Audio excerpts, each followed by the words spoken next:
Committee Room 29, Sound.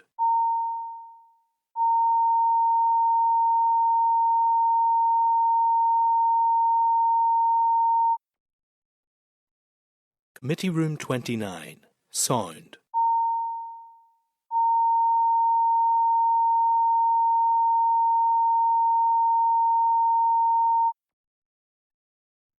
Committee Room 29, Sound.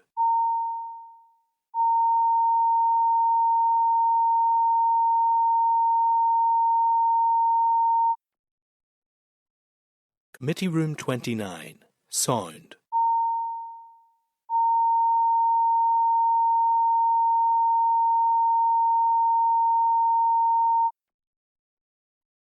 Committee Room 29, Sound.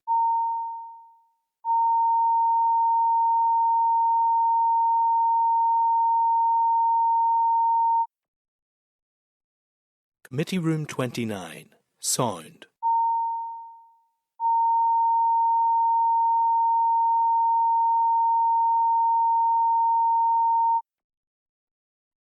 Committee Room 29, Sound.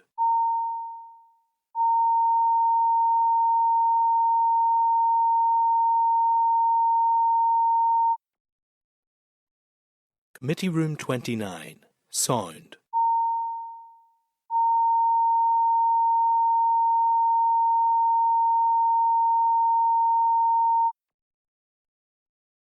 Committee Room 29, Sound.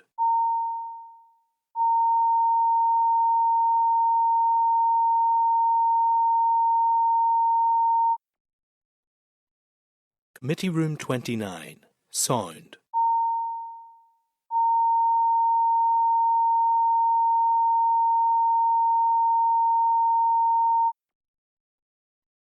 Committee Room 29, Sound.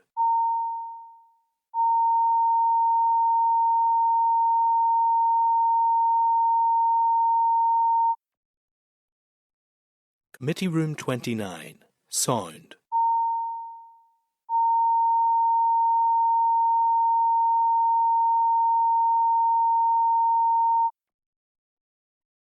Committee Room 29, Sound.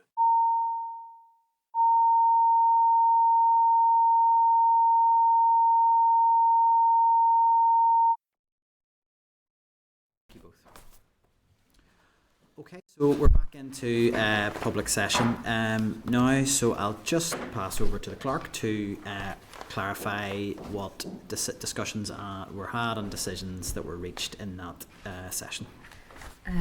So the committee discussed issues relevant to the passage of a committee bill in the remaining part of this mandate, and all of the pros and cons and issues that impact it.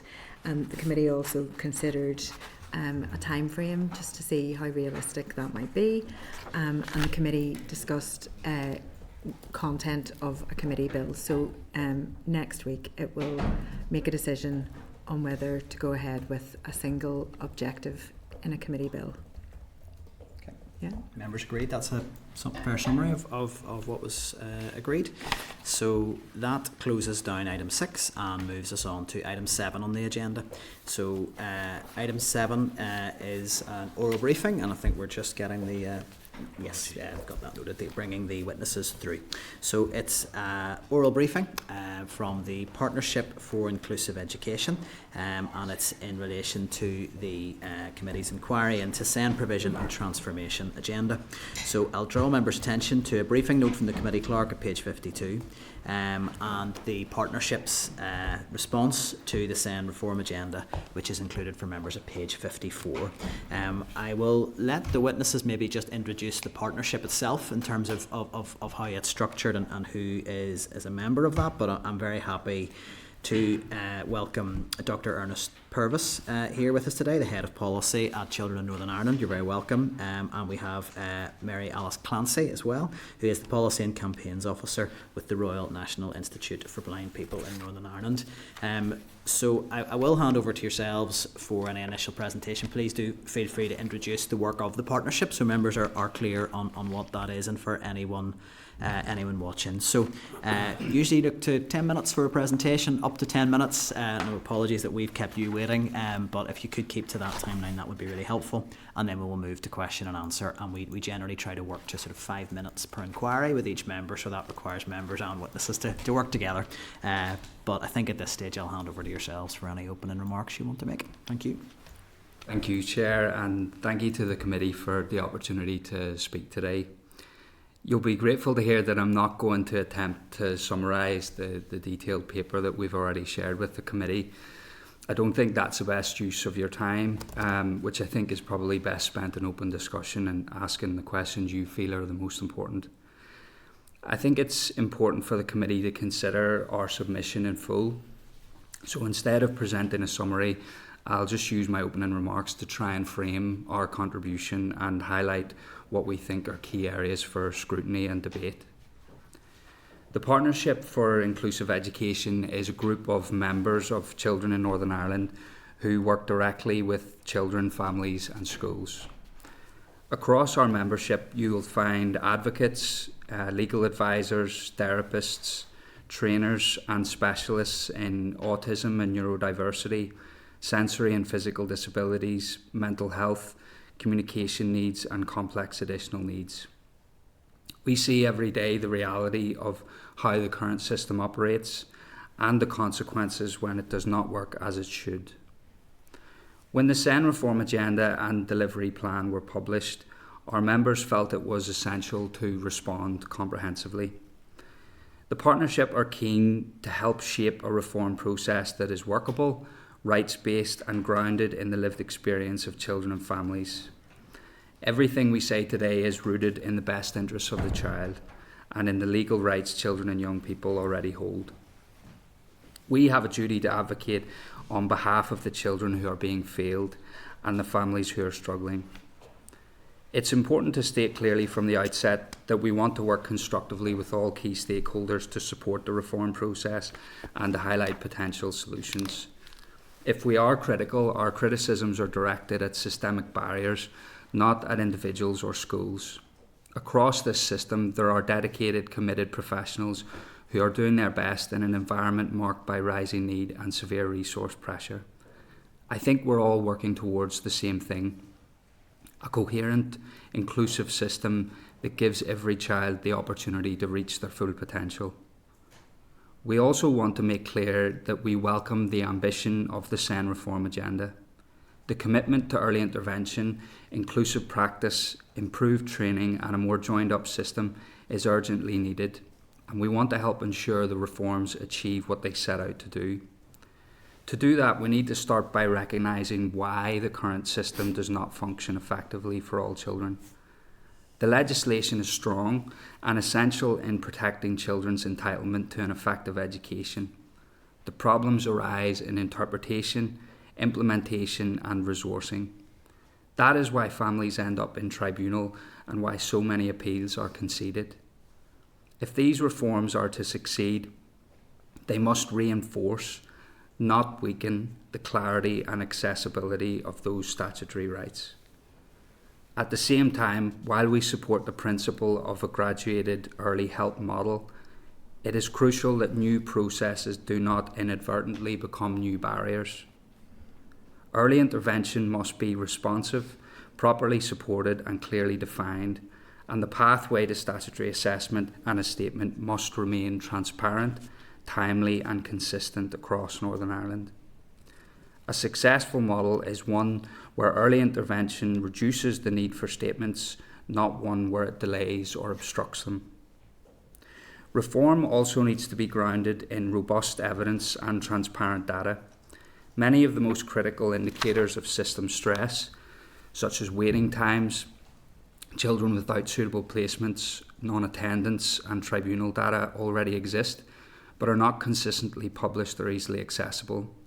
Using this data would not add any bureaucratic burden to the system, and it's essential to ensure that children do not fall through the cracks and that the executive can see clearly whether reform is working. Without this transparency, we risk repeating the patterns we are trying to fix. An effective reform plan also requires a serious look at workforce capacity. Teachers, classroom assistants, educational psychologists, therapists, and specialist staff all play vital roles, and many face recruitment challenges, high caseloads, burnout, or limited career pathways. Reform cannot be implemented without a workforce strategy that supports, trains, and retains these professionals, and without meaningful cooperation between education, health, and community-based services. This brings me to an important point: the community and voluntary sector. Our organisations bring decades of expertise that complements and enhances statutory provision. We deliver specialist training, practical support for families, community-based interventions, disability-specific expertise, and rights-based advocacy. Schools routinely tell us they need and value this expertise. We believe the sector could and should play an important role as a core partner in delivering a more inclusive system. Chair, I also want to briefly highlight what is missing from the SEN reform agenda, as reflected in our collective response.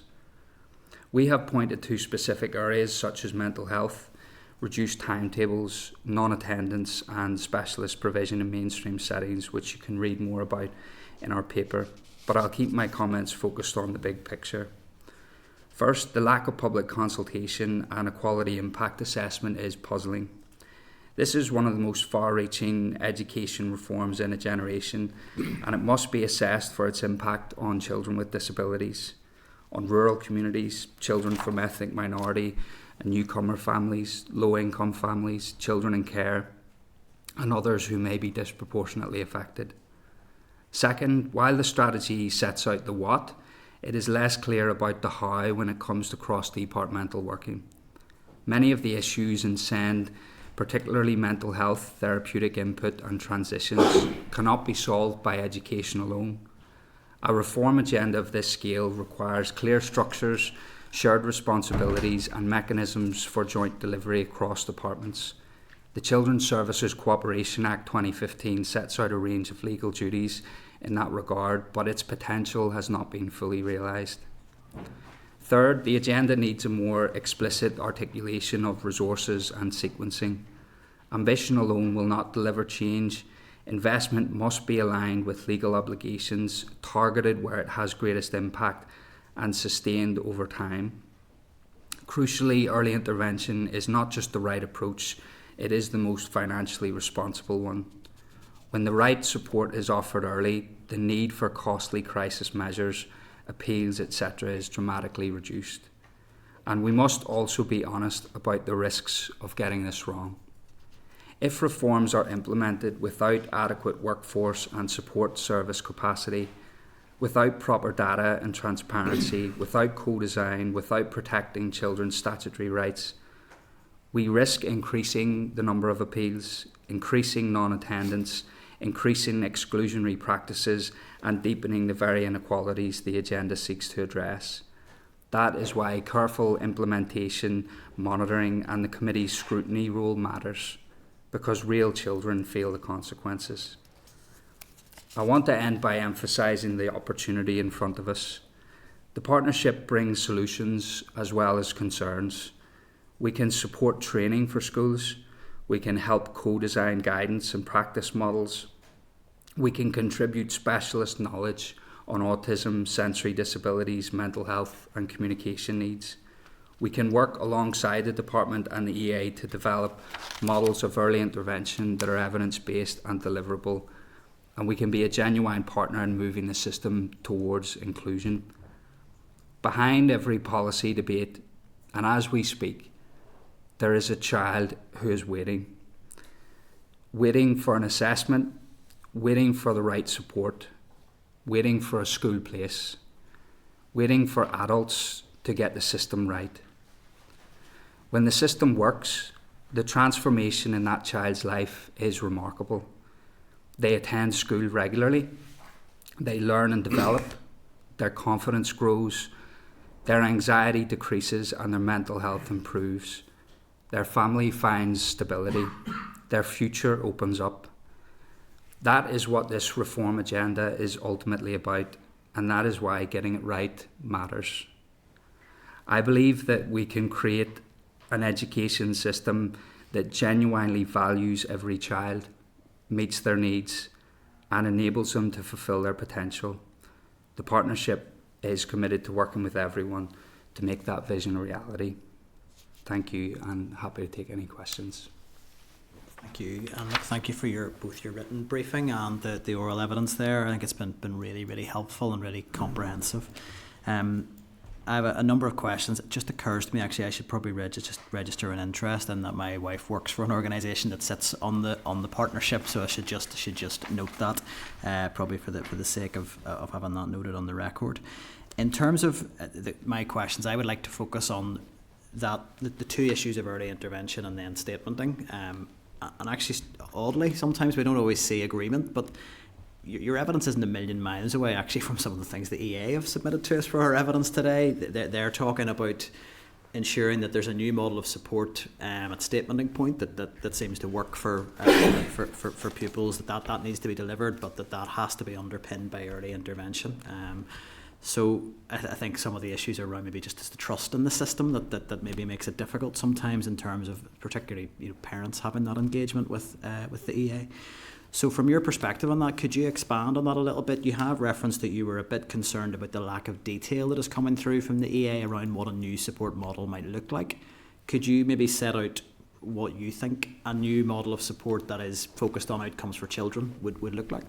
Of course, and I think there is alignment there in terms of the need to invest in early intervention and a new support model that delivers what children need at an earlier stage. So we absolutely support that focus and emphasis and prioritisation.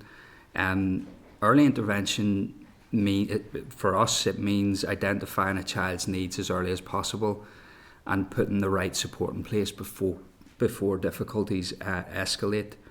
So timely, proportionate help, whether it's in early years, whether it's at primary or post-primary, it is about getting the child the right support at the earliest possible stage. And I suppose our comments around where investment and where resources are needed are in that are in terms of that direct support and frontline services for children.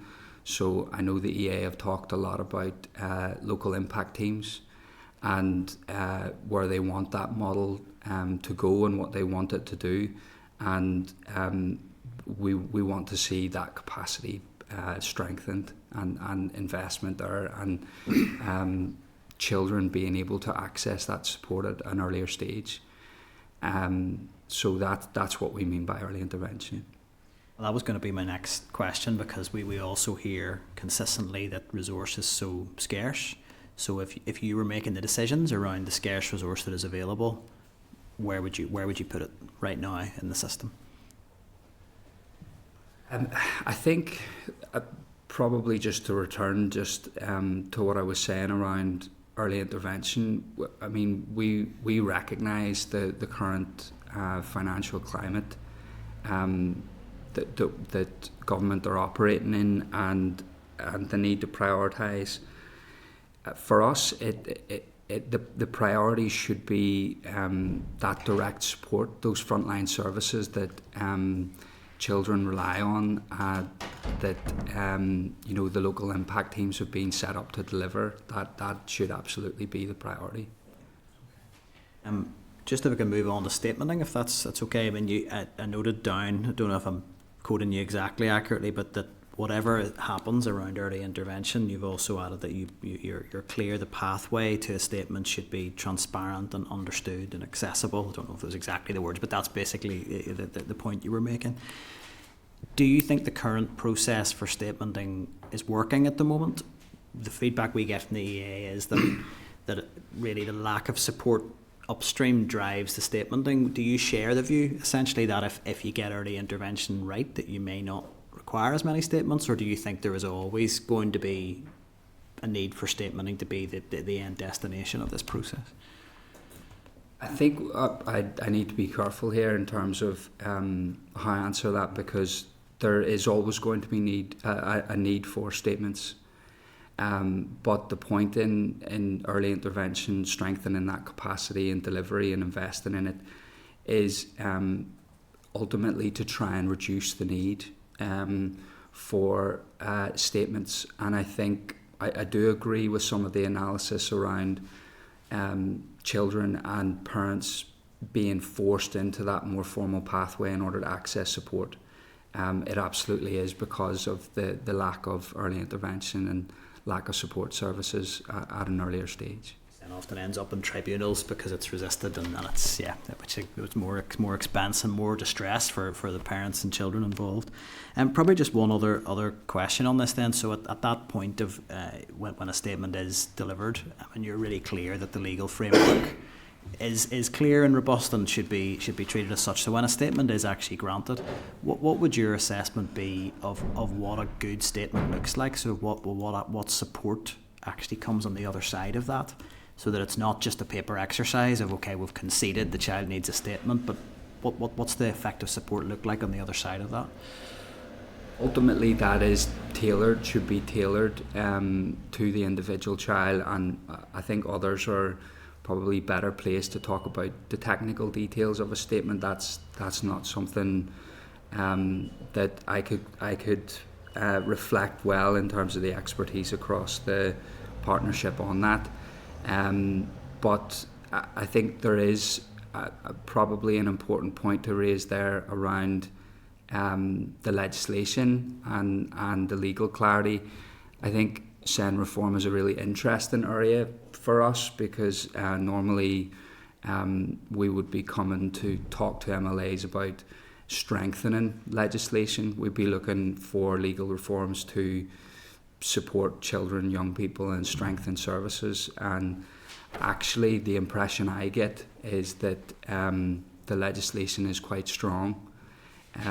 So I'm not sure how the partnership would feel about any potential dilution or watering down of children's legal rights. I don't think that's something that we would support.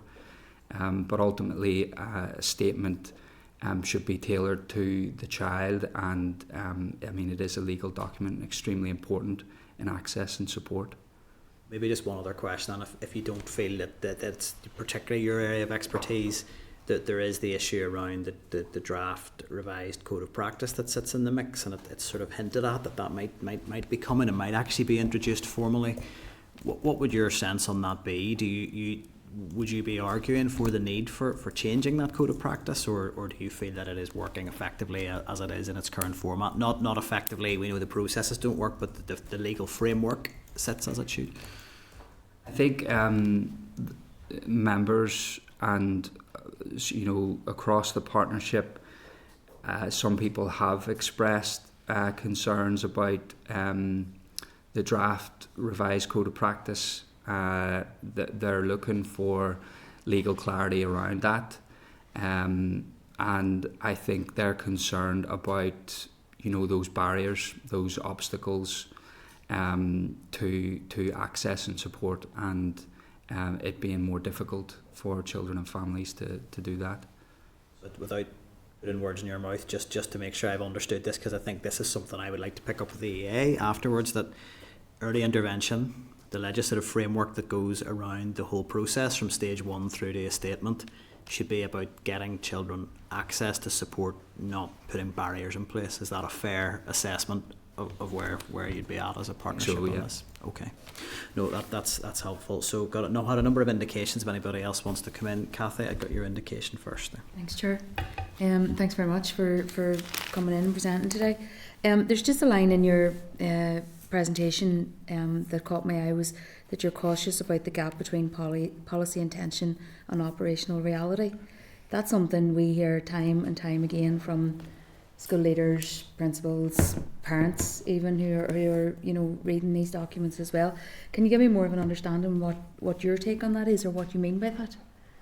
I think a lot of that centres around workforce capacity and the structures that are in place, and the operational reality of some of what we've heard around local impact teams. Yeah. And the concerns but it's important that we highlight that the policy intention is the right one in terms of early intervention, in terms of supporting children at an earlier stage and getting them that support. So we need to try and close that gap. Yeah. We need to try and address the issues and the obstacles getting in the way of operational delivery, I think. Yeah. No, I agree, and that's what we're hearing time and again. And you mentioned there the LIT teams, and we've heard from experts within those teams who have grave concerns. Actually, to the point where they're saying that even if they were fully resourced and they had all the staff that they needed in place, that the model isn't right for getting the right support to the children. Is that something that you're hearing specifically around the LIT teams? Yes, members have raised similar concerns around local impact teams, but I'll be honest, I'm not across the detail of the model, Yeah. what the shortcomings are, just those general comments that members have raised around workforce capacity and just the need to invest in those frontline support services. Yeah, okay. Just to pick up on what the chair had mentioned there around the early intervention, and you gave a really clear outline to your view on that.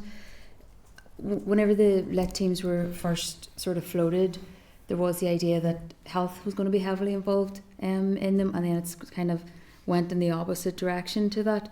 Is that a concern that you have, that there aren't allied health professionals working alongside those teams, specifically when we're talking about early intervention and getting to these children the support that they need as quickly as possible? That's a major concern for all of the groups, all of the organisations on the partnership. The barriers to cross-departmental work and interdisciplinary practice, we really need to break those down because it doesn't matter to a child or a family how teams are structured or what the reasons why these silos exist. We need to try and create structures and put governance around it that creates better integration, because that will ultimately lead to better outcomes for the child. Yeah, it really is the definition of a child-centred approach in that sense. Just really briefly, your briefing paper as well mentioned that the children being educated at home has increased by almost 300% over this past decade. Doing a bit of work at the minute around children, parents who are facing real difficulties with children not being able to go to school, the emotional-based school non-attendance. Have you any views on how the department is dealing with that at the minute, or how the EA are dealing with that at the minute? We have been engaging with the EA and the department on that issue, and trying to highlight it and trying to shine a spotlight on the experiences of those children and families. Some really difficult, some really challenging circumstances, Yeah. and actually we tried to do something constructive and positive in this space in develop an evidence-based guide for schools around best practice, and we took examples of best practice from across Northern Ireland and schools that are supporting children in terms of phased reintegration into school, in terms of emotional health and well-being and trauma-informed approaches. Yeah. So we're doing our best to try and get the best practice shared across the system. We've been talking to the EA, and they've told us about initiatives that they're taking around the Education Welfare Service and specific training that educational psychology are delivering across schools. The Department of Education have updated us on, the likes of new school attendance codes, which will help us identify those children that are suffering and not attending school. I think there's a lot of awareness raising, a lot of education that we need to do even amongst the general public, and but we're doing our best to support those parents and families and children in those difficult situations, and we're noticing that it is a huge issue. Just something you mentioned there, around the support and stuff, because one of the biggest things that's being brought to me by parents is the language that's even being used within the department and the EA around this thing, and how it is impacting on the children who are facing this. And the best practice, definitely, because there's such inconsistencies as to what one school's doing to another, or even within one school, one teacher and another teacher as well. So thanks for clarifying that. Thanks, Chair. That's great. Thank you. Cara, you had indicated next. Thank you, Chair. Thank you to the panel for such a detailed briefing and for being here today. One of the things you touched on was about supporting children who are deaf. And with families I've spoken to in my constituency, it can be such an isolating place to be for children when they don't have the right support and they struggle. Can you just expand a little more on that, about what we can be doing as a committee to support deaf children? Yeah, there is stuff in our briefing paper around the importance of specialist support, and I wish I had some of the organisations in the partnership that could talk more specifically about support for deaf children. But there are, again, examples of really good practice across those specialist organisations, and Mary Alice might want to come in terms of the curriculum framework that RNIB developed, which really it does highlight, the significance, the importance of that specialist support. I don't know if you want to know that. Sure, and again, thank you to the committee and the chair for having us today. I won't speak on behalf of deaf children, but I would recommend speaking to Jacqueline Melville from the National Deaf Children's Society, and she'll be able to provide you with some answers. But we also, with vision impairment, we're also a sensory disability, so I can speak to best practice in our area. So in Ernest's paper, he mentioned the curriculum framework for children with a vision impairment.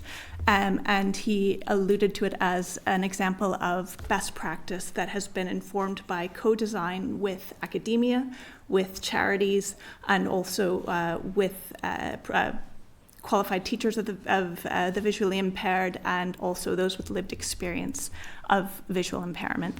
And just to set the scene for you, in terms of visual impairment, it is a low incidence, high needs disability. So what that means is that an educator might not come across visual impairment very often in their classroom, but it is high needs, so there is a requirement for specialist support.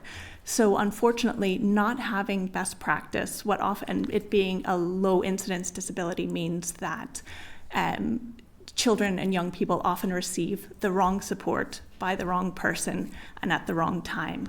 And the consequences of that are quite severe, in that we have lower attainment gaps for pupils with visual impairment versus those who do not have a visual impairment. And then also when it comes to employment, the UK disability employment rate is roughly 56%. But when you drill down to visual impairment for working age adults in the UK, it's 27%. So there was a real need to come together and to codify best practice.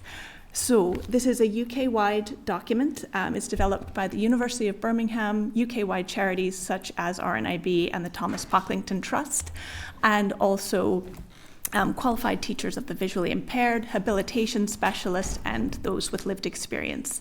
It is a very large document. It has 14 areas, and it covers topics as varied as literacy towards other topics such as emotional well-being, developing social skills and the like.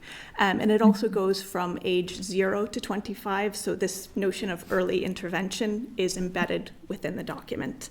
And just briefly, how the document works. In terms of right support, it will mention times when we do need specialist support, such as a QTVI, and it will say how a QTVI should intervene versus a teacher or a classroom assistant, and when a classroom assistant or a teacher should intervene. The right time, again, it's a document from age 0 to 25, and it works on the basis of first you're teaching a young person to learn how to access the curriculum, and then you're teaching them how to access learning, how to advocate for their own needs, and to become independent and to develop confidence. So that is right support in the right time and in the right setting. And for most children and young people with a vision impairment, the right setting is going to be in a mainstream classroom. But again, it says, where does the classroom assistant intervene? Where does the teacher intervene? And then when do you need the specialist input from a QTVI or from a habilitation specialist? So that is the co-design. I should also say that it has been endorsed by the Education Authority in its graduated response to SEND. The Education Authority sits on the reference group for the curriculum framework, and it has also been endorsed by SIA, the Council for Curriculum and Examinations, and SIA have also recently translated the curriculum framework into Irish, because we do have Irish medium learners with vision impairment. Brilliant, thank you. If I could just come in there, in the interest of time, I'll just group my two questions very briefly together. Very brief, Cara. Yeah. Absolutely. One of the key issues I note as an MLA in my constituency is every child isn't getting the right placement to suit their needs. For example, I have a young boy, he's P3, he's 6 years old, and his family feel as though he falls between the gaps. He's currently in a special school. They want to transition him to going into mainstream, into a SPIM, and he does have behavioural issues, but then loves to learn, highly intelligent, is learning the Greek alphabet, for example. Is that something you're picking up? Is certain children who have their own struggles, but really, they fall in between two types of schools and don't really suit either one? Is that something you're seeing on your end, is struggling families getting their child in the right school setting for their child? I have to ask for quite a brief response on this one, please. Yes, no problem. I think ultimately the issue of inappropriate placements is huge, and that reflects and that goes back to the placement crisis we have, this annual cycle of children struggling to get a place, and the proliferation of specialist provision in mainstream. And our view would be that every child should be placed in somewhere that's appropriate for their needs. Thank you so much. Thank you. Great, thank you. Michelle, you had indicated next. Thanks, Chair. Thanks, folks, for the evidence today. We've had a lot of reference already to early intervention and the need to intervene with kids as early as possible. We do have an issue, though, that in terms of support through the LIT teams, we have a tier system. Kids in non-statutory settings can't access that support. So what do you think the impact of that is, and is that something that's sustainable going forward?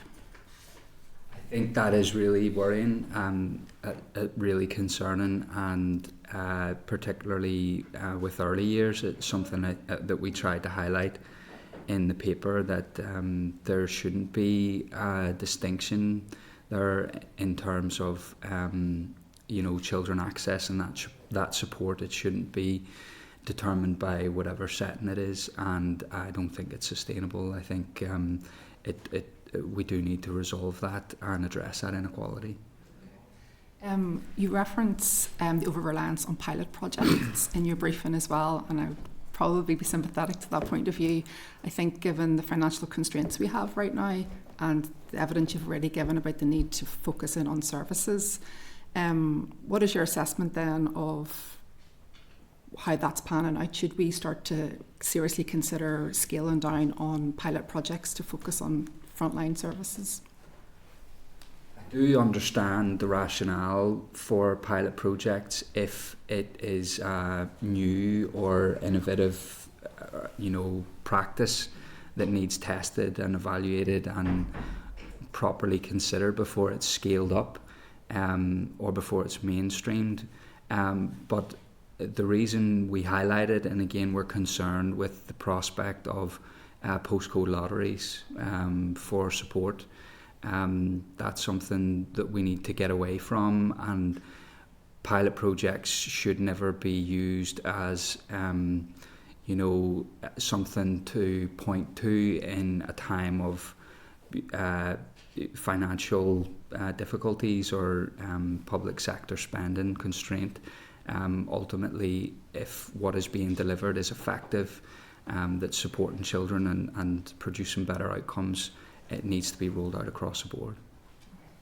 And you repeatedly mention in your report something I think we've heard evidence from in this inquiry so far about the need for education and health to work more closely together in particular. It feels like we're not making a lot of progress in that. Where do you think that needs to go right now? Do we need the ministers to come out and make a statement around where they're actually going to come together and work and give us a sense of clear areas of cooperation? I think there are lots of people, very committed, passionate people who are trying to bring those things together, who are doing their best in the teams they work in the structures that they're trying to operate. That they're doing their best. Potentially an issue around governance, and from the highest level, we would always welcome those movement towards greater integration, collaboration at the highest level.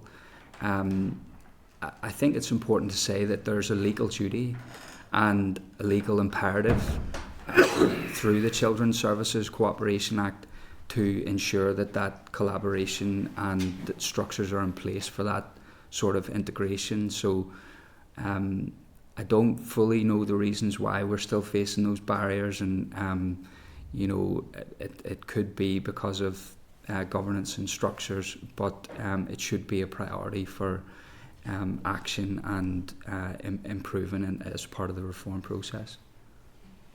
Thank you, Michelle. Gary, you were next. Thanks, Chair, and thank you both for your presentation and for your report and sharing it with us. Just a couple of brief questions, I think, from me, but it's an overarching one, and I suppose it's about bridging that gap, as Cathy had said, in relation to there's the policy and then there's the operational reality.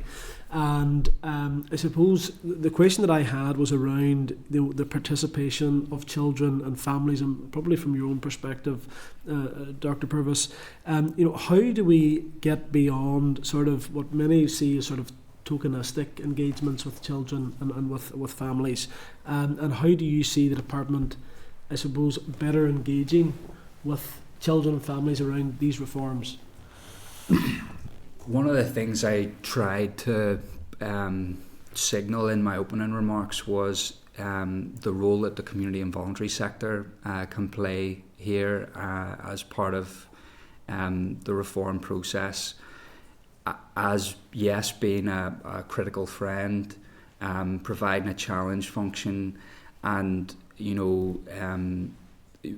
projecting the lived experience of the children and families that we work with every day, and reporting that back to the department, to the EA, and to the committee. So we really need to harness that. I think we really need to use the potential that's there. And there's a genuine desire, I feel, across the sector to do that and support the participation work that you're talking about. Do you see that sort of the department or EA being reluctant to, is it an issue of reluctance, or is it an issue of capacity to engage maybe more thoroughly with the community voluntary sector? Or what would be the barrier to that? I don't know is the short answer. I don't sense any reluctance. I maybe it is just a question of timing or procedure or process, but certainly members of the partnership felt it was important to respond to the SEN reform agenda. As part of our role at Children in Northern Ireland as the regional umbrella organisation, we invited the Minister last year to come and talk to members about his plans for reform, and he wasn't able to make it, but Janice Scallon, from the Director for Inclusion at the Department, was able to come along and talk to our members about those plans. So we're very open and we want to engage as much as possible. Okay, and in your report as well, in relation to, you welcome the publication of the outcomes framework, but you'd raised some concerns, as you described, sort of, aspirational indicators. And so I was just looking to tease out in terms of, what accountability mechanism, is it an issue just of data? Or what accountability mechanisms would you like to see there, just in relation to the waiting times and placement availability, just timetables? I think, as I mentioned in opening remarks, there's data that we have that is not that easily accessible, that officials would have access to, that the EA would be using, on a daily basis, and we would like to see more transparency around that. The gaps that we've highlighted in the outcomes framework are really key indicators of system stress or system strain. So if you want to monitor the impact of reform and whether or not it's working, we would welcome more transparency around that data, but also back to your point around participation, hearing directly from children and families, and we're not undermining or the stuff that's in the outcomes framework. We absolutely welcome the intention there to survey widely and get a proper picture of that lived experience. Just a final question, Chair, it's maybe more for Mary, although I appreciate you're not representing the Deaf Society. The report highlighted a 38% decline in teachers of deaf children and young people. Clearly an issue around, I don't know what the reason would be, but maybe you could share as to why there's been such a decline in those people entering that particular specialism. Is it the same for children and young people affected by sight loss? So I would defer to the National Deaf Children's Society on that, but I can speak to a similar issue. So we have qualified teachers of the visually impaired, and we've seen within the Education Authority there is a year-on increase in the number of students who require the support of a QTVI, but we're coming up against an issue where many QTVIs are up for retirement age, and that is putting a lot of caseload pressure on QTVIs. So that is, in terms of, I think really what we're saying is that the Education Authority and the department really need to start future-proofing the workforce, because we are going to see many staff retiring soon, and the need far outstrips the supply at the moment. So it's really a resource issue. Thank you. Thanks, Chair. Gary, Donna, you'd indicated next. Thank you, Chair, and thank you for your answers and your presentation. Ernest, how far away are we from an inclusive education system? I want to try and answer that in a positive way, we really welcome the prioritisation of special educational needs reform at a political level. That's really important, and there is an opportunity here to make a big stride forwards towards a more inclusive system. But part of me, wants to be realistic as well and say that there's a lot to do. And if you ask me about examples of best practice internationally, there is some stuff. I'm not an expert in it, but I have looked at some education systems across Europe who seem like they're way more advanced than where we currently are in terms of inclusion. We don't even have an inclusion policy. I know you mentioned Janice came out to you, but I ask this all the time of them, and they still haven't produced one, which to me it's frustrating. We talk about the potential that we have going forward, but for me there's things in the here and now that can be done, particularly around children with special educational needs and disabilities. See, if we were to have a send first approach to placements, could we end the cycle of the continuous crisis of the same children being left behind year on year? By send first, do you mean placing children with additional needs before the wider admissions process? I think there's definitely merit in exploring what that would mean practically. I haven't done any analysis around what that would look like or what the implications would be, but the current situation around the annual cycle of placements and the crisis around it is not sustainable. From our perspective, and this is a personal opinion, I think it's one of the most fundamental breaches of children's rights and legal rights here. It amounts to disability discrimination in the widest sense, because it just doesn't happen with children who don't have additional needs, and systemically and structurally there's something really wrong there, and we would absolutely welcome and want to see a real emphasis and focus on addressing that. Yeah, because you just sort of touched on where my next point was going to go, because we don't award or give places to children in mainstream if that classroom doesn't exist, but there's a practice here of it, and I can't look past beyond that being a numbers game for the EA to say we have X amount of children placed, but they're physically sitting in the house. And one thing we probably haven't heard enough of in the inquiry has been the practice of reduced timetables and the impact that's having.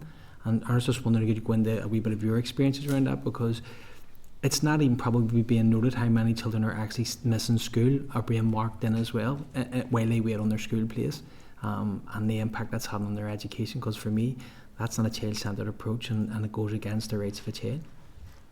Yes, we would be really concerned about the use of reduced timetables and the growth, like the wider use of those in recent years. And in developing the briefing, we raised that there members of the partnership are of the view that some of the use of reduced timetables is potentially unlawful. And that's a really important point to raise as well. This should not be happening.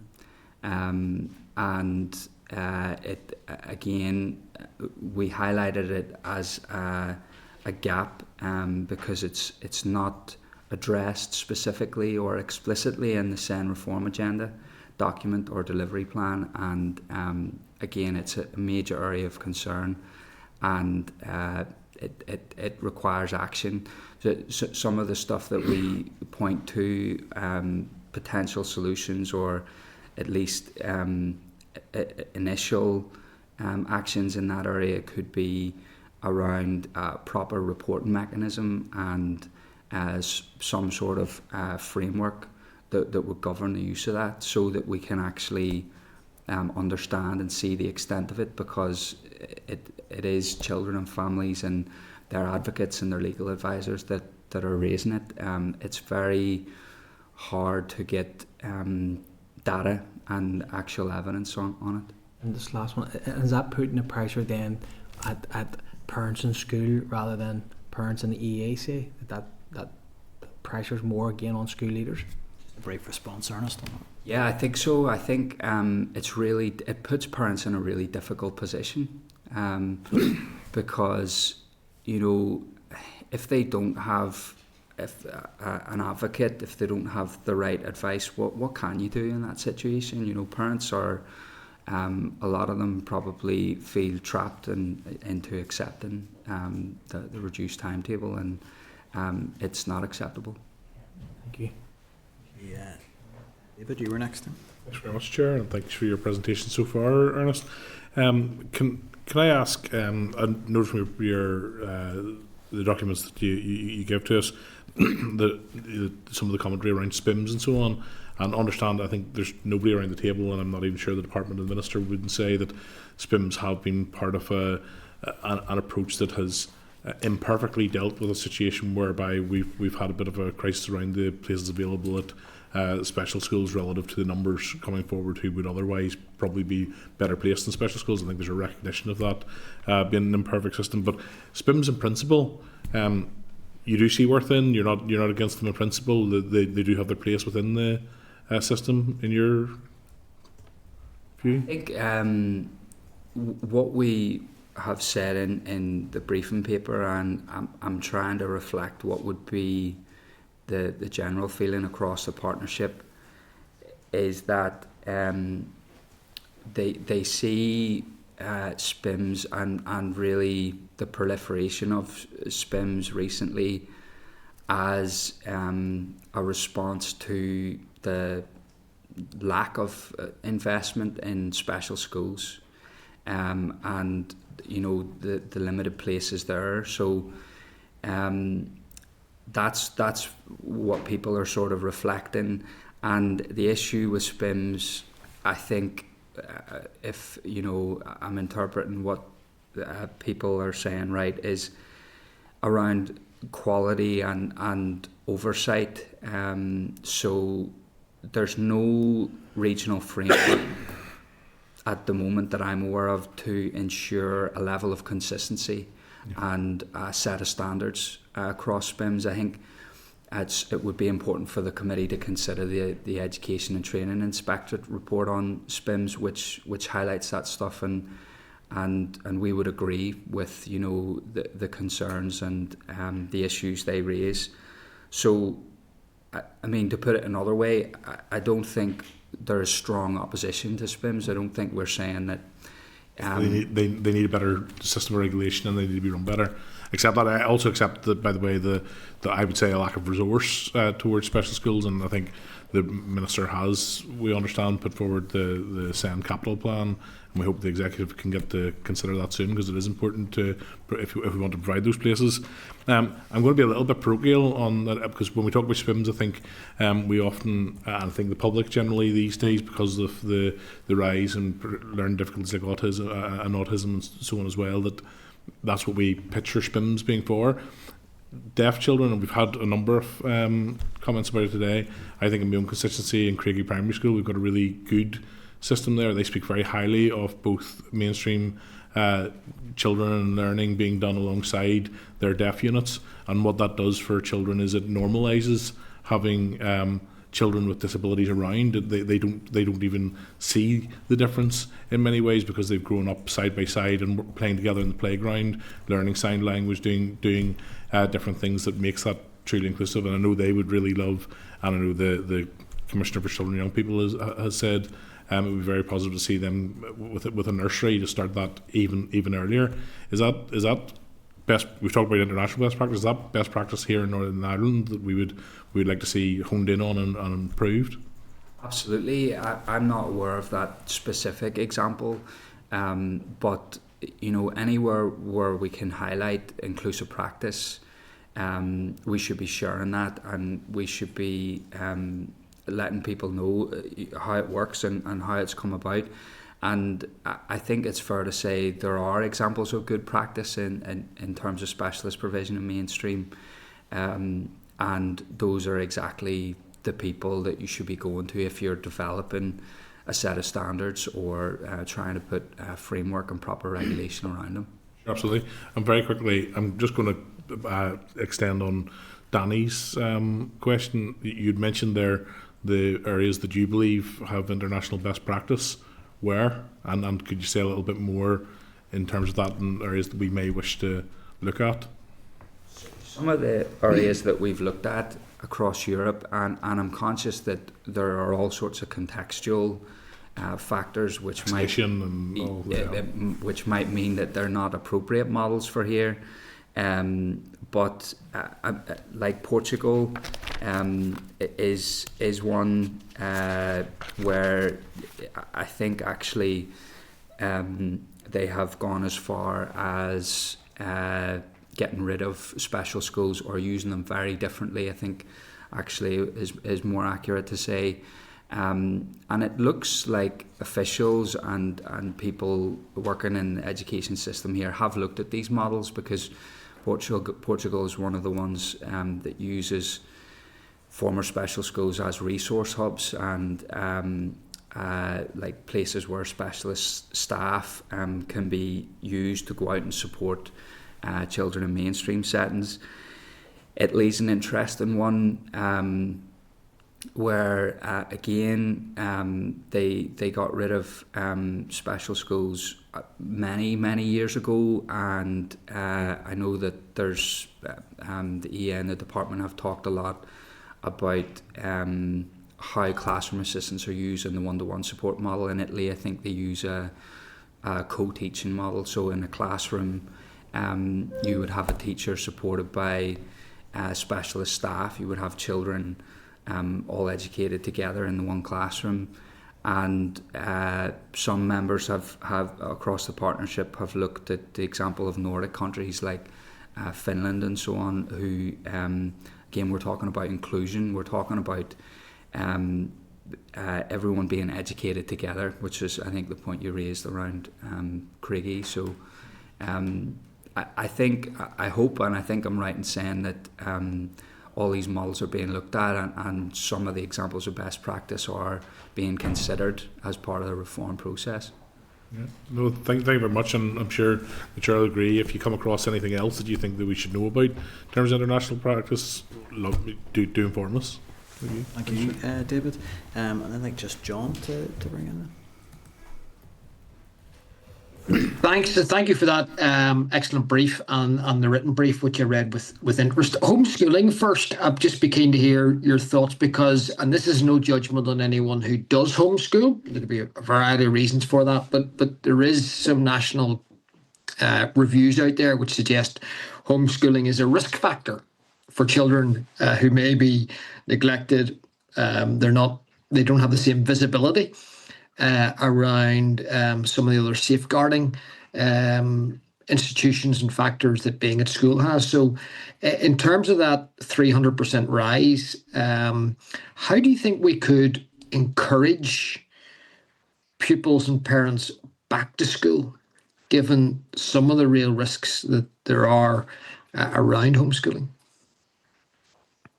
I think there are probably a number of factors in the rise in elective home education, but undoubtedly one of them will be the lack of support for additional needs.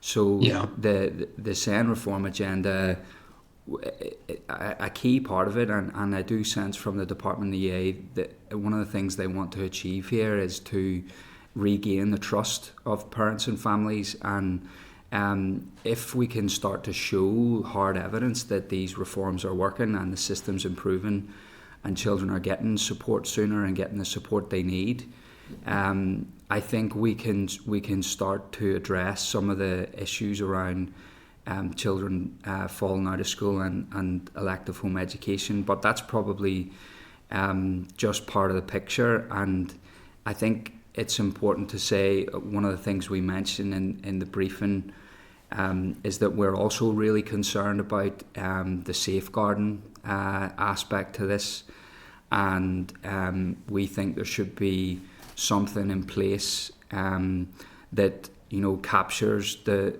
reporting or whatever, that captures why more and more children are being home educated, and and informing the relevant authorities and the education authority about who these children are and where they are. I think that's really important. Yeah, just there's a sort of under the radar aspect that does worry me, especially with a background as I've had, and I'm aware of some cases in policing experience. And that, by the way, cuts across all education, not simply special education needs. I'm seeing it sort of in the round. The second one is on personal learning plans, PLPs. I mean, you can't deny the importance of personal learning plans, but see, in terms of making them sustainable, should teachers have free periods and things to be able to complete them and actually make them meaningful and be able to review them? Otherwise, they just become a bit of a rush tick box. I think I don't know in terms of the really technical details of how the learning plans and the paperwork. I think others would be better placed to answer that, but I think probably a general point to make around the burden of the bureaucracy associated with this. We're listening really carefully to what teachers and school leaders are telling us, and SENCOs in particular. It is really important to listen to them and to try and improve and streamline those processes where possible. All of that has to be balanced with making sure that that there is proper recording and that the support and everything is tailored to the child. So they shouldn't be a tick box exercise or something that you can fly through, but they should absolutely be streamlined, and that burden of bureaucracy should be lessened for those whose job it is really to spend time and connect with the children. I think it's just I once heard that bureaucracy is like cholesterol. There's good and bad, and these are to be a good bureaucracy that we want our teachers having the time to properly complete PLPs, really get the best out of the tailored plans for children. But there's other bureaucracy that seems to be pointless in my view. But I'll maybe address that further on. Look, it's the last one. It's a thorny one I've raised before. We ask a lot of our teachers mainstream provision, special education needs provision in mainstream schools. Do you think we give the teachers enough support in terms of dealing with, it's not a judgment on the children, if children are dysregulated, and sometimes I'm hearing about teachers being kicked or bitten, and of course that's not a judgment of the child, it's just unfortunately the position they're in. Do you think teachers are given enough training around things like team teach, de-escalation techniques, and then also access to things like proper sensory rooms? A fairly brief response, but I do try and cover the issues with. Just very briefly, I think that we would fully support more training, and any engagement we've had with schools, they welcome those opportunities, and anything that we can do in the community and voluntary sector and the specialist expertise and experience we have. We want to support in any way we can. Okay, thank you. Thank you, John. So I think that's all members have had the opportunity to ask questions. So that would be bringing our session to a close. I just want to put on record my thanks for your written briefing, your oral evidence. It was constructive, it was reflective, it was thoughtful, and I think really, really helpful for inquiry. It's it's brought some really, really helpful perspectives. So thank you for your time and your engagement. Thank you very much. Thank you. Okay. Members, so I would suggest at this stage I think there's a lot there that directly links into our next evidence session, so members may want to pick that up in their questioning, but certainly other than logging that evidence for the inquiry, I don't think there's any definite actions arising, but certainly links into our next briefing if members are content to move on then. Okay, I'll do my usual courtesy check-in at this moment in time for a comfort break. It would be a 5 minute, and then we'll be back in as soon as we've quorum. I will kick off again. Okay, so if we can just turn the live feed off. Okay, members, that's us back into public session of the committee. That takes us on to item 8 on the agenda, which is another oral briefing on the strategic review into SEN provision, and briefing from EA officials this afternoon who are just coming in, so I will draw members' attention to the briefing note from the committee clerk at page 83 and a briefing paper from the EA, and that is page 263 of tabled papers. So good afternoon and thank you for joining us. You're all very welcome. Here today we have Dr. Tomas Adell, Chief Transformation Officer at the Education Authority. We have Elaine Craig, Interim Assistant Director with Special Educational Needs and Disability Statutory Support Services with the EA, and Tracey Logan, Interim Head of SEND Statutory Services in the Education Authority. So thank you all for attending. If I got any job titles wrong, I know you are in a state of flux, I think, organisationally around rules, so if I got any titles wrong, please do correct that. So apologies for keeping you waiting, but hopefully we'll have plenty of time for the evidence session in front of us. So you've provided a really comprehensive briefing paper, so I will hand over for opening remarks. If there's anything further particularly that you want to draw out of that, if I could ask for that to be up to 10 minutes in length, and then we'll move into question and answer. And we try and aim for sort of around 5 minutes per inquiry for each member, so that we can keep those time scales in mind. But I'll hand over. Is it Thomas yourself who'll be opening? I'll pass over to you. Thank you very much, and thank you for having us here again. It's always good to come up and speak to you. We provided quite a comprehensive briefing, so I'm not going to go through it in detail, and I'm going to try to keep it very short. It will not be 10 minutes, because I think the discussions and questions and answers are a much more effective way for us to be here. There are a few things I want to say though. First is that our statutory assessment service is something that we're really proud of in EA. Currently they're really dedicated staff, they do really hard work. The link officers and support officers and others in that service are really caring about getting the right outcome for children. And I think it's really important we highlight that when we talk about the service, because failures in the service is not failure of the people in delivering the service. It's a failure of the structures and the systems that deliver service. Because I'm sure we're going to talk about difficult things here today, so I just want to put on record that we are really proud of the people working in these services. And in my short time in Education Authority, I'm struck by how committed the people are delivering these services to people. There are a few other things I just want to highlight. That, our statutory assessment service has not always been the best. There have been failures, we're the first to admit that. We're not hiding or trying to deny those things. There are a few things I want to highlight around that. Currently we have about 34,000 statements. That's a rapid increase in number of statements that caused significant pressures on EA and how we deliver services. That has caused problems and long delays in the past. However, there have been significant improvements that I really want to highlight. So we have a statutory target for assessments of 26 weeks. Currently, we're not meeting that in all cases, but the average is not 26 weeks. That's much better than it has been, and it's an upward trend. So we're not perfect yet, but we're getting better every day. The trajectory is really good. The biggest challenge for us meeting targets and providing good statutory assessment service is the placement of SEN, children with SEN. We've discussed this before. I don't want to rehearse those challenges, but if we don't have a placement, we can't finalize statements. That is the biggest delay we have in the whole process. With that in mind, there's a few other things we're doing to improve the process as well to make it better.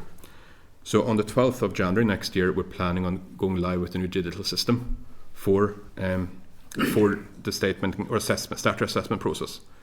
This digitization will make a much more effective system, which will have better decision making for the children.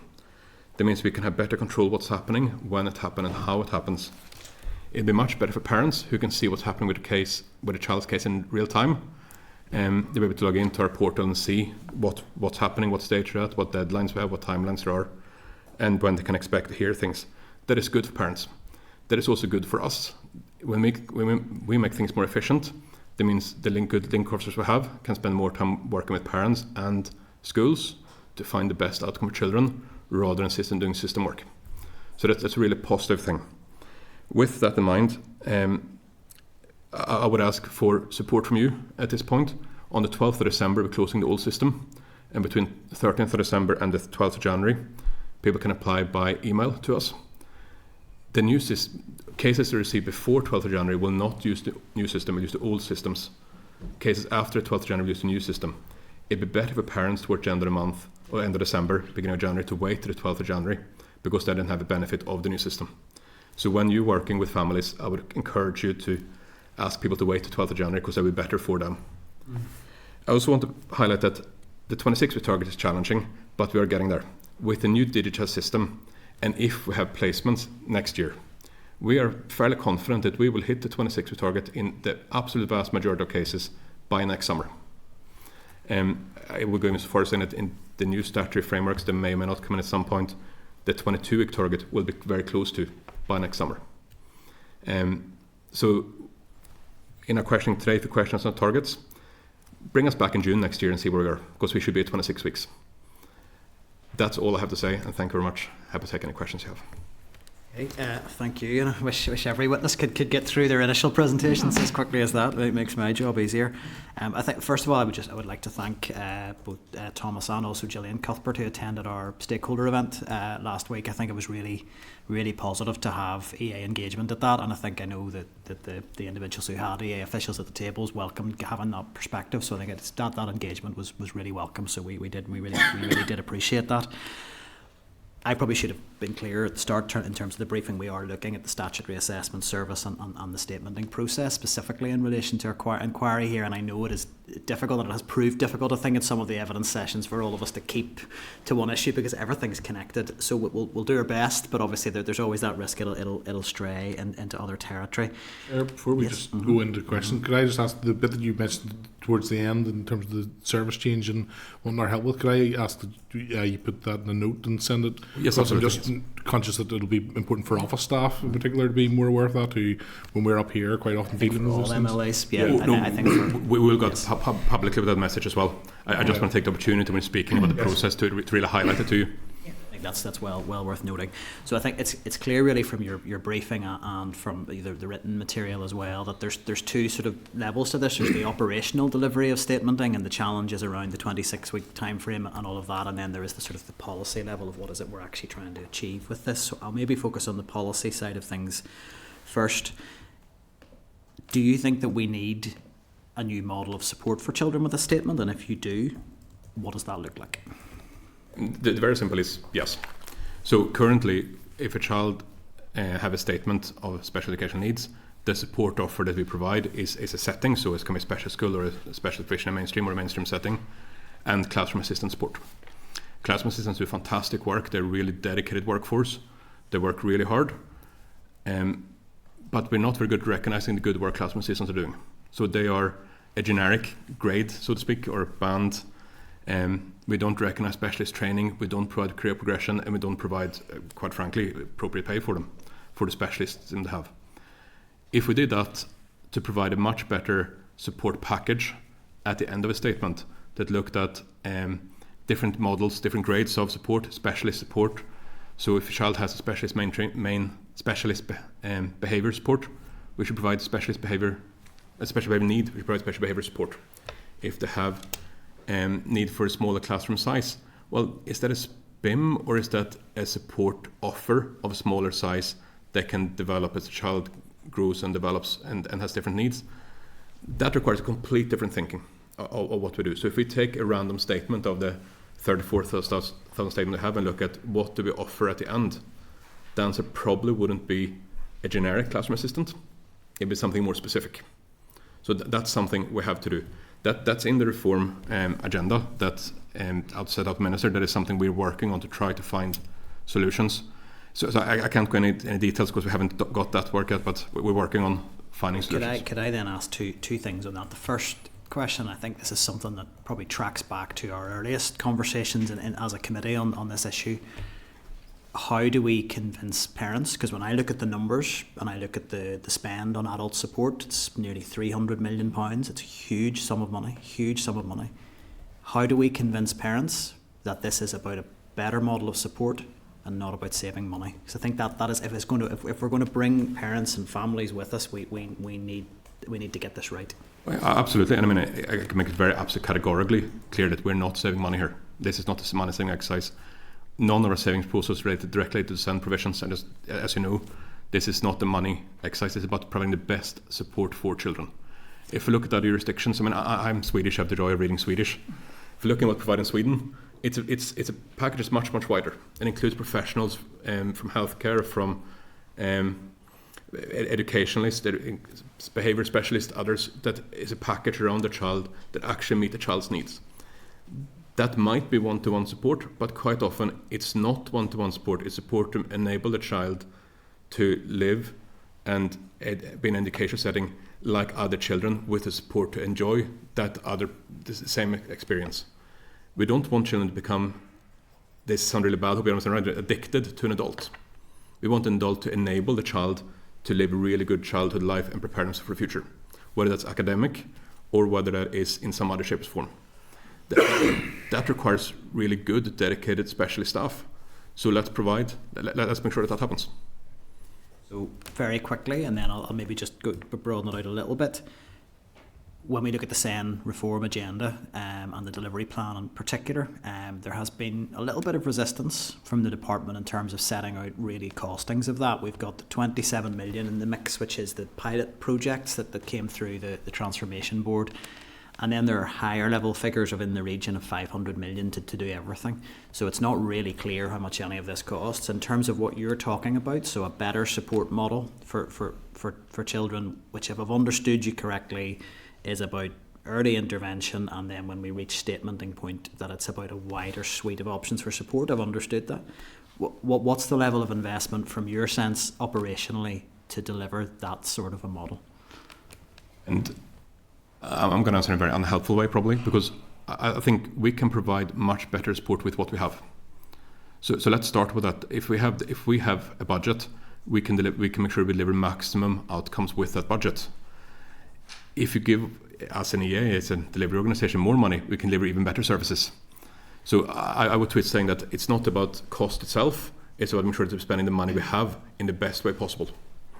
So we can spend almost in infinite money on these children to get the best outcomes. The more we spend, the more we get, basically, and the better we get. But even with what we have, we can do so much more than we do now. I'll ask just another question, and it is connected, and it's around the legislation. And this came up in our last session. So the witnesses were very clear that they're absolutely, and I think was really clear. Actually, I was surprised the level of alignment from a community and voluntary sector umbrella organisation. Traditionally, maybe the relationships with the EA haven't always been positive, but a lot of what was coming out of the two briefings were not a million miles away. So and I don't want to speak on their behalf that they're on speaking for the EA, but they were clear, absolutely behind the notion of early intervention as being where the majority of investment should go, and that they were also clear that even when you do that there will always be a role for statementing, and that the pathway and the process for that and the transparency around that should be clear. So they made those 2 points, but they didn't sort of suggest them as being mutually exclusive. But there is a concern that perhaps our statutory framework is potentially up for change. So the draft code of practice could be being introduced in the new year, perhaps. We're not sure. So I would like to get a sense from the EA's perspective. Do you think the current legislative framework that we operate under now gives you the opportunity to deliver transformed services, or does it curtail you? And is the draft revised code of practice what we need it to be, or do we need to be looking at something completely different, a legislative framework that enables transformation and ultimately good outcomes for children? And obviously, as a delivery organisation, it would be completely wrong for us to make political statements. What I can say is that we can transform the existing models, provide much better support without any legislative change. We don't need new legislation to change the support model with children with statements, or to provide early intervention, or to have a more fluid system for children. Some children will absolutely always require a statement of special education needs, but that doesn't mean that we have to have a system of silos. The support system we provide can still be a system that is flexible, catering on the child's need. Those two things are not mutually exclusive. So I don't see the legislation as a barrier for us. I mean, can we always improve legislation? The answer is, of course, always. We're never perfect. We should never settle and stop and think we got it right.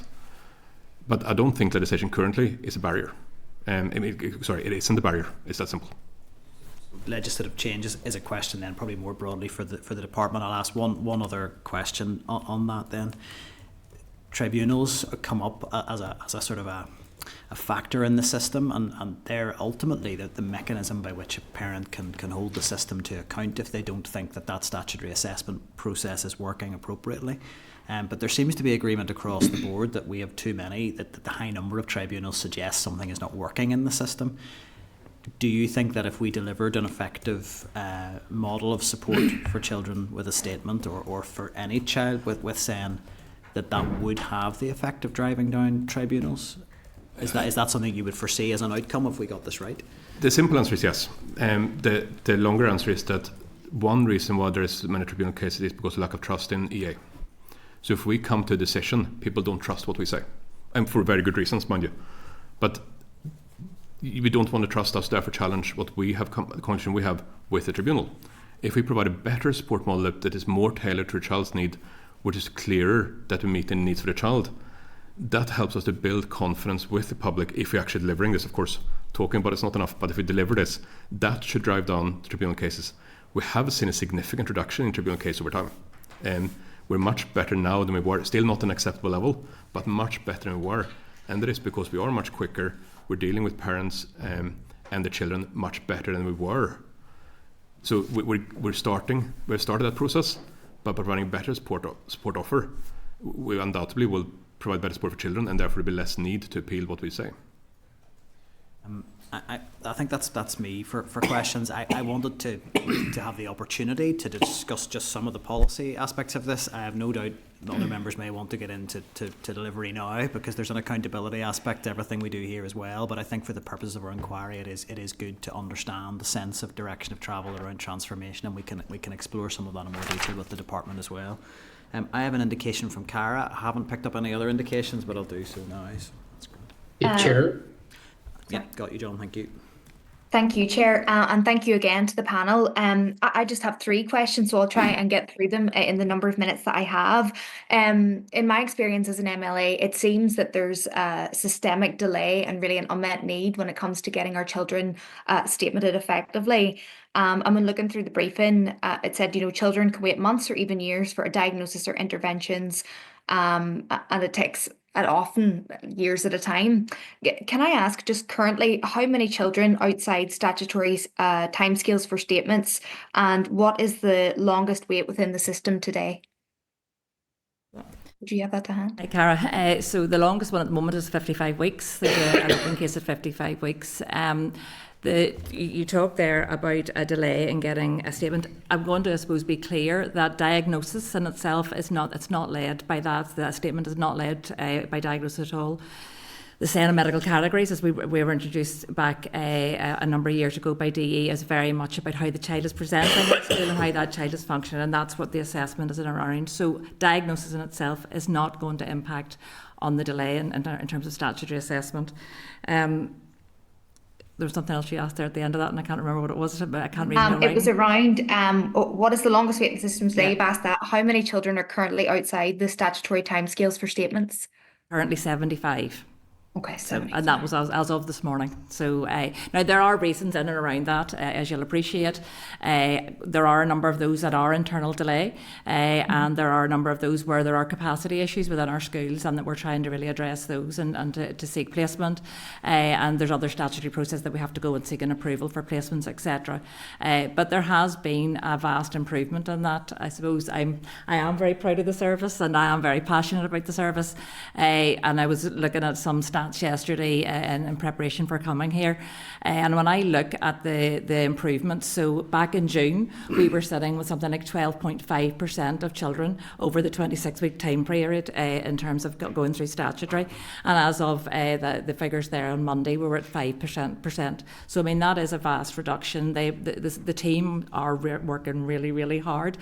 We have moved the focus. I mean there's been a lot of focus around 26 weeks. That was never the focus for me. We need to ensure we're getting our statements out at the proposed statements out by 18 weeks. That's the statutory time frame. Tomas had mentioned earlier on that we were meeting the average wait for a statement is 26 weeks, and the average time now for it's down to 25.4 if we're being precise, and it's actually at 18 weeks. The average to get a proposed statement out is 18 weeks. So we're within statutory time frames for the most part of those. It's the other ones wherever we're really trying to focus on what the delays are, if there's delay in advices, etc., that need to come in at that point. Okay. Okay, and then just each and every year, what we do see leading up to September is a real challenge with getting the correct placements. In the previous session, I had talked about, ensuring we get the right placement to fit the child's needs, and every child really fundamentally has that right. Can I ask how many children with special educational needs began this academic year without a suitable place, and what legal protections are breached when that occurs? I don't have the placement numbers with me. I can only apologise. I mean, I can answer that. Oh, you can answer. I can answer that. So at the beginning of September, we had 6 children who had not a place. Now, I would argue a wee bit about the appropriateness in terms of placement, because I will.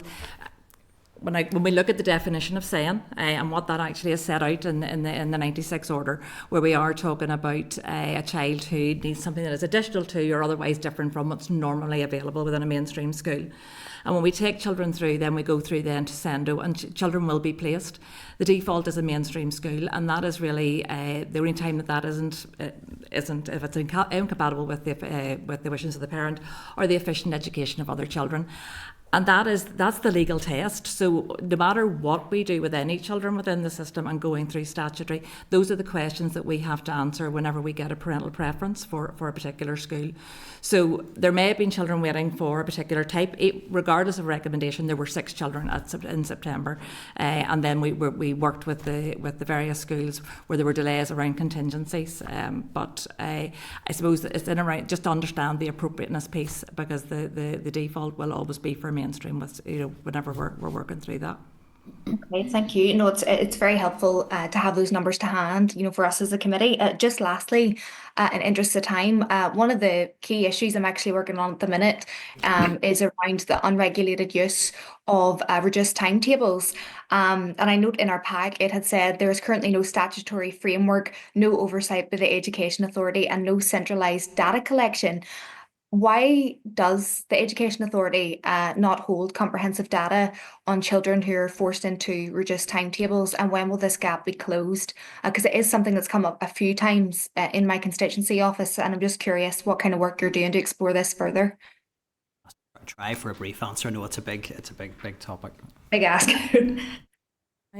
My view is that is about attendance data, and I know there's recently been new, I don't know the codes, I have to be honest, in relation to emotionally based school non-attendance, Cara. That's maybe something that could be looked at. It certainly isn't something that is reported through to DE or to EA, as far as I'm aware. Okay, so maybe there's room for improvement there, just on that matter. But no, that's grand. I can follow up personally with that as well. I suppose, Cara, my view would be that if we're doing that, then it shouldn't just be around our children with special educational needs. That should be across the board. Yeah. And then it's important point, if it's unregulated, change timetables. It is unregulated. It'd be hard for EA to be involved in unregulated in school-based decisions. I mean, schools have a lot of independence in Northern Ireland. They make choices about the children, how they deliver education themselves. Do you think that's a good thing, or do you think that's positively contributing to the education, particularly with SEN children, or do you like that they have additional freedoms within schools, or do you think there is remit here to maybe explore a little further when it comes to reduced timetables? That's a very political answer. It would be very dangerous for me to answer. I can say that in other education systems which has full control, there are other problems. Mm-hmm. So there isn't that one answer is better than another. There's which way do we think we want to run a system? And that is a wholly political decision that's not completely inappropriate for me to answer. Okay. Thank you very much. Thank you. Thank you, Cara. Kathy, you've indicated. Thanks, Chair, and thanks very much for coming into us today. In the previous presentation, there was a line in their presentation around the right support, and it says that they remain cautious about the gap between policy intention and operational reality. And Tomas, like you've outlined that here, but that's something we've heard today from the community and voluntary, we've heard from schools, we've heard from Senkos. How are you going to address, how are you going to get that trust? Like you're talking today about that removal possibly of the one-to-one support, and there might be people out there who agree with that. I don't mean across the board, in certain circumstances.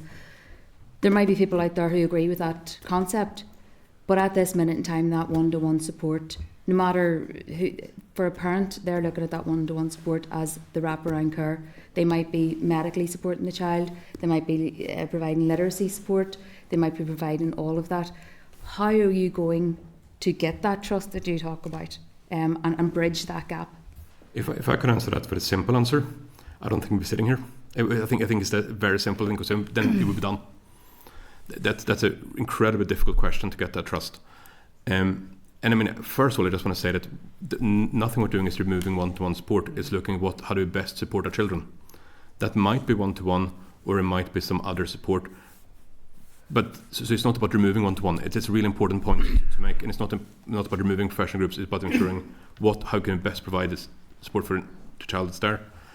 But the reality is, sorry, Thomas, is that there will be certain circumstances where there might have been one-to-one support that there won't be now. Now, I understand the concept of providing additional support, but the reality still is that it won't be one-to-one. I'm not disagreeing with that. Just really regret we're not talking about the whole scale removal of one-to-one support, because that would be wrong, right? And I think it's about showing where it works. So currently 150 schools already do things differently, where in general it's working really well, where the parents are supportive, where the children are flourishing, showing those examples and showing others that it's not about what I and EA think.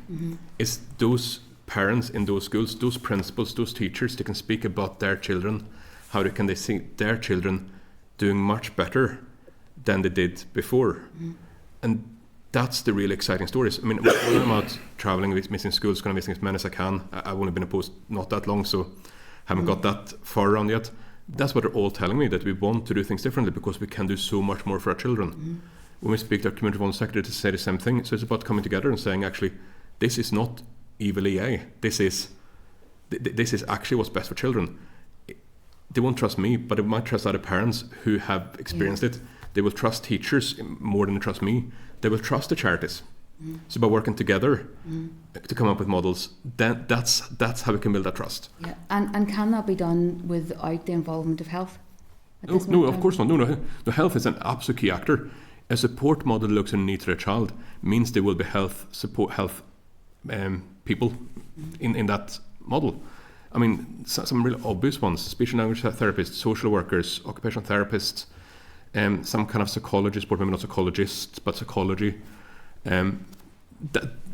Just mention if you have missed a few there, but the concept, absolutely, that's no discussion. Yeah. But this is what I mean. This actually proves it. That sounds fantastic, and that does sound like that's the wraparound support that a child needs. But it's not the reality at the minute, and it's how do we get to that point? How are we going to get that is the reality?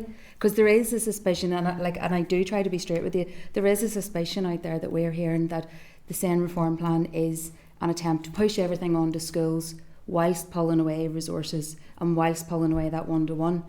And I'm only relaying what suspicions are out there. And I hear what you're saying, and I understand that suspicion. That is not that isn't what we're trying to do. What we want to do is create local freedoms for schools, so schools can find the way to support the children that suits their children best. That's because that differs from area to area, that differs from setting to setting.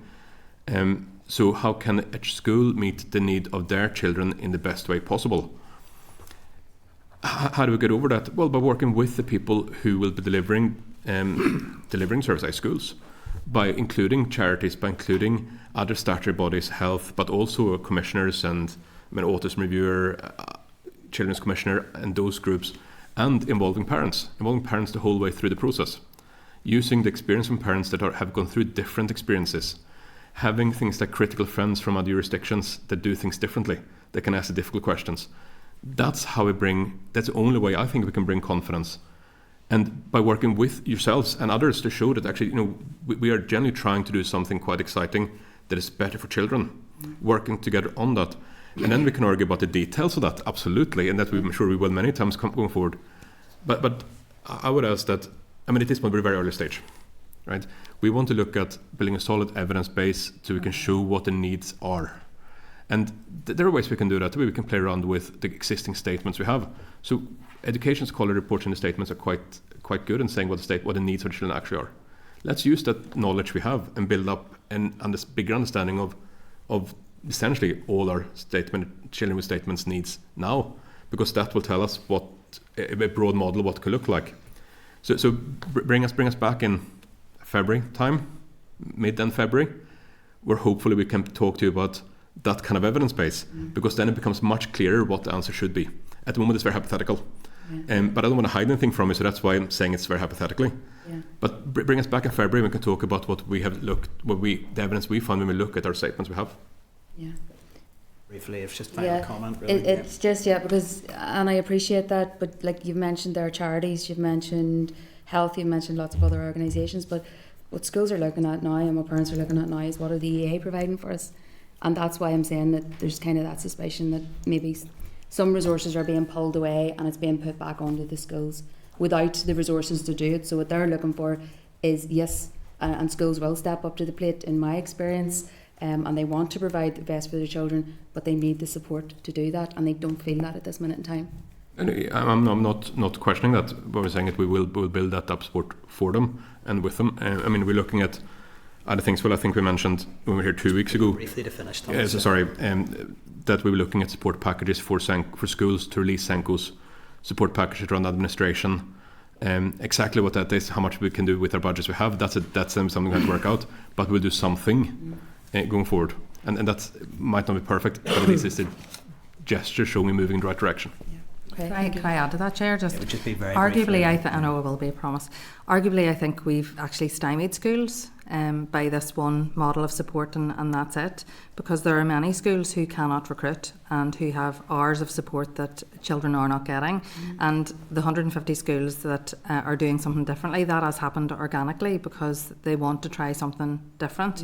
So, and I think, there will be trust whenever we provide the evidence about what works, and we don't have that as yet. Thank you. Thanks, Chair. Danny, you were next. Thank you, Chair. Thank you. I'm going to start off with the last evidence section because Cara touched on it as well, and it was reduced timetables, and it could be argued that reduced timetables is actually unlawful. And my argument around the fact that you haven't got a handle on it, or the numbers, is the fact that children with special educational needs aren't placed in the right setting many of the times, and then they end up on a reduced timetable, but nobody's really paying much attention to it. What would be your view on that? So whether it's unlawful or not, I couldn't answer this, but I have to come back to you. And that I wouldn't want to say anything that's incorrect. I know Tracey will want to. Sorry to make a few notes there. In terms of and not correct placements, well, I've already made the point about appropriate placements. But if a child is in school, the annual review is there as a mechanism every year, and it doesn't have to wait every year. It doesn't have to be in March every year. We can bring that forward. If a child is struggling in school, there's a mechanism there to bring that forward, to look at that and to look what the difficulties are, see what we can do to address that. We can bring other services in, possibly. Is it the placement? Is it a different type of support? We've been looking at that with schools as well, changing that model of support that they've had in school. Not always changing placement, but sometimes changing placement. But the mechanism is there, so it's not that it's gone unheard. Sometimes schools. How many children are on reduced timetables? So the reduced timetables, that is quite often a school decision. I certainly wouldn't be supporting it. It's not something. But if you're not placing, for example, reduced placements, if you're not placing them in the right setting, you're putting that burden on the school, and then they're forced to then put a child on a reduced timetable because the support is not there. The reduced timetable could be part of an integration plan. We would see that even with our nursery and our P1 children as they come in. But there are children for whom that maybe a full school day is not appropriate for them. But that is for the school that will the school will decide upon that. That could be part of an integration program back into the classroom. It could be part of an integration program into another placement if that is what is appropriate. If that is what comes out of the annual review. Now there is no requirement at this moment in time to record that. I'm not disagreeing with you, Danny, and saying that we shouldn't have it, but it's not something that schools are asked routinely to record, and until I suppose we have something around that, then it's not something that schools provide to us on a routine basis. And we started off the evidence day saying we want to build confidence in parents. I find that I don't have confidence in the EA when it comes to this, because what I experience in the families that I help in my constituency office is completely different to what I hear from the EA when they come in. And this is just one example of it. You're saying there's children that's sitting at home. I'll just give you a case that I just finished up on, and thankfully the child is now back in school after nearly 2.5 years, just sitting there. and it was interventions and working alongside some of the link officers, and we eventually get there. But this is happening right across the board in the north, and there's no handle on it. And one of the key ones that come through my constituency office is around the fact that these children are then either placed without the right support, and it's just a numbers game to get a child off the books. So a child who should be maybe in a special school, or a child that shouldn't, it goes into the SPIM, but is maybe then put into a mainstream classroom that should be in a SPIM. There just isn't enough places for them, and for that reason they end up out of education. With the annual review, are there annual reviews being called? Are we being involved in that? Are we taking that process through but that? This isn't high numbers though. Well, I'm not sure that the you number can't is tell me high, how as you many say. children in the north are on reduced timetables. That to me is a problem straight away. You should have a handle on that. You should know how many children are not getting a full day's education. That's not. I mean, we have to look at the rules and functions of the EAs, right? And some things are not within the rules and functions, and some because schools have delegated authority to deliver the classes. Place the children. We place the children if the placement is not working, and therefore a response has been taken. The annual review is the response that we have. That is the response mechanism for us to deal with that. And when schools have independence to provide education with children in the setting, the consequences of that independence, which in some ways are good, also lead to some places sometimes it's hard to monitor and regulate. Let me ask some you aspects. a different way then. See the 75... Either a quick question or final comment. The 75 children you answered the car who are currently outside the time frame, how many of them are not on full timetables? Sorry, they're all in school. They're all going through statutory assessment. How many of them are on reduced timetables? Do you know? I don't know all 75 children, Danny. I mean, I'm not going to have that detail. But those children they actually are all the responsibility of the schools. I mean, that's a delegated responsibility in terms of they're going through statutory assessment. They are over the 26 weeks, but there could be valid exceptions in there. That we could have late advices. We could have. School closure, the school over the summer with advices, etc. There could be exceptions in there, but that's not really the question you're asking. You're asking really about those children who are on a reduced timetable, who have a statement, and maybe then trying to integrate it back in, and the numbers out around that. But it is a delegated responsibility of schools, and if there are genuine reasons, we've got to listen to the children at the centre of this, because a lot of these children aren't able to be there for the full school day, and we've got to, I mean, every piece of legislation will take you back to the 86 order, where we're talking about the child's best interests, and we have to pick that. I don't think the child's best interest is being met by any of the cases that I represent.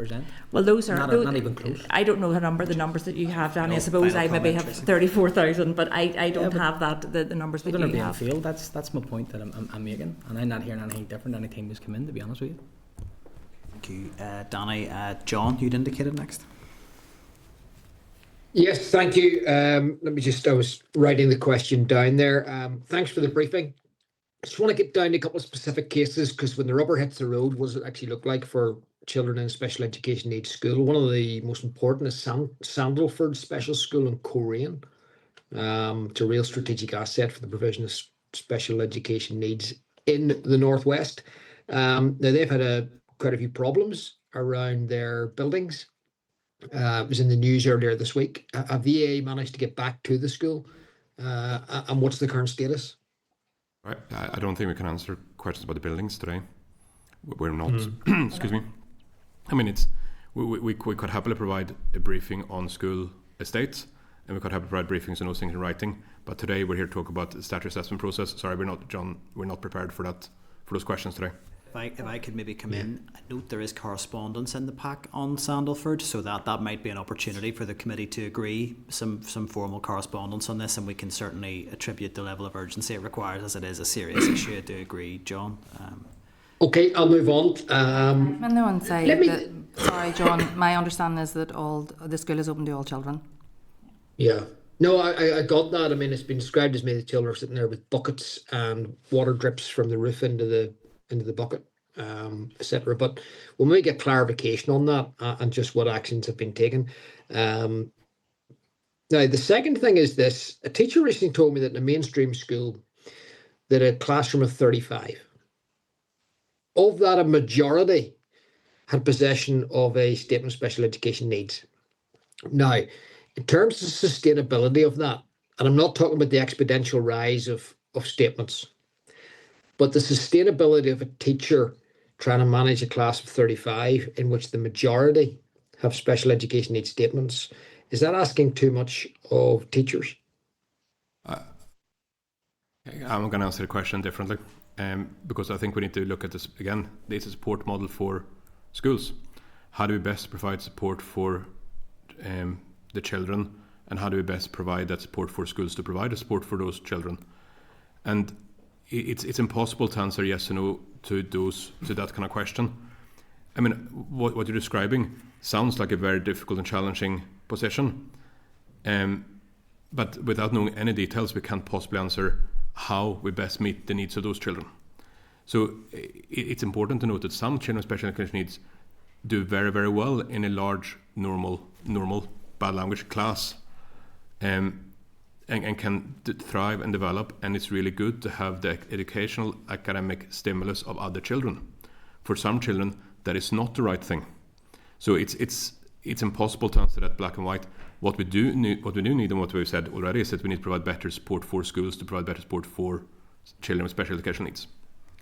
Can I just then too, John, just on that, I would be very concerned if you have a class of 35 where the majority of children have statements of special educational needs. I mean, given that the current sort of percentage would be in around 6% of the school population having a statement of SEN. So if that teacher wants to reach out and contact us about that particular class, because there's something I think wrong with what is happening there with those children. If you're saying the majority, so we're talking maybe 32 children with statements in a class of 35. I would like to know and have a conversation with that teacher. Yeah. Well, the majority could be 17 or 35 or 18. Yeah, 18. But yes, I mean, make the point. I will follow that up. I will engage directly. Just on this final point, and it's a sensitive point, and I asked the last witnesses. We have a significant number of primary school teachers being injured. And again, it's not a reflection. I stress this really, really explicitly. It's not a judgment on parents. It's not a judgment on children who have special education needs at the end of the day and are vulnerable.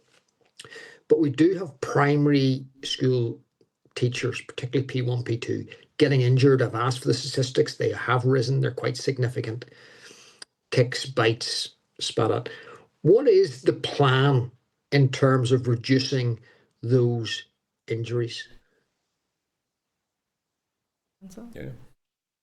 So the most significant rise has actually been in our special schools, in terms of adults and children with injuries. What we have done in relation to that is we have a protocol in place with all of our special schools that if there are significant concerns in relation to a young person, that they will contact the EA, and there will be a meeting set up within 24 hours to help us and them, and actually colleagues in health as well. They are always involved in those meetings to action plan and make sure that the child continues to receive an education, but that everybody is kept as safe as possible. In terms of our primary schools then, there's been a number of things. So the first thing that has been rolled out across all of the trust areas is a programme called Better Together, and that is with health colleagues and behaviour support service who are now part of the local impact teams. And more recently then, the SSST, the new name. SPS, Specialist Provision Service, sorry, change of names, I'm struggling myself. Specialist Provision Service are also providing support, particularly where there are new specialist provisions in place, and that will include Team Teach, which is the de-escalation techniques, and our own services as well. Team Teach, so is that currently being, that was my sort of follow-up, so is Team Teach currently being trained to teachers in mainstream schools who have special education needs or not, or is that a future thing? That's a future thing, but with our specialist provision service, so with our specialist provisions for specialist provision special and our early primary school, that is being looked into. There will need to be a business case with that, John, because obviously there's a cost along with that. That training is already available to our special schools as it stands. And bear that in mind that we still have the increase. Final comments. I just want to put on the record, and you said a business case. In my view, under health and safety, it's simply an obligation to provide the training, equipment and support necessary to do your job safely. And I think it's a legal obligation to provide team teach or its equivalent to mainstream teachers in mainstream schools providing secondary special education needs provision. So that's just my view. Can I answer that as well? Just Yeah. to say, And then we will have to training draw is this inquiry afterwards. currently available to all schools in relation to de-escalation techniques, and that's where we want the focus to be. The last thing we want to do is to be laying hands on children, and so we want to make sure that the staff who are supporting children and young people are equipped with those quality de-escalation techniques. But it's not just about training staff. It's about making sure that our schools and our accommodation, everything is right for children and young people in schools, and we're not there Sensory yet. rooms, etc. Yeah, I agree with you entirely. Thank you. Thank you, John. Michelle, you'd indicated next. Sure, thanks folks for your evidence so far. I'm going to ask about the statement in process. So I got a bit of feedback that there's some confusion on the role of educational psychologists now, and people just would like some clarity really on why that role has changed and how we're going to measure the effectiveness of any changes around that. Do you mean, Michelle, in terms of the consultative role? Yeah. And for the statement, yeah. Okay, so psychology will always be part of it. Well, they'll provide the assessment, so we rely on our education psychologists in terms of what is the saying, what is the provision that needs to be put in place. But they're part of the statutory assessment process. So, and Tracey can probably tell you more about the different advices that come in from anybody who is involved with the child, all of those other professionals, and crucially the parent as well. But psychologists will always be involved in that assessment process. But I guess it's how the role has changed. Yes, so I will pick up on that. It's really about that consultative model that they're using now. So psychology were very much the gatekeepers for all the referrals through to all of our were the pupil support services.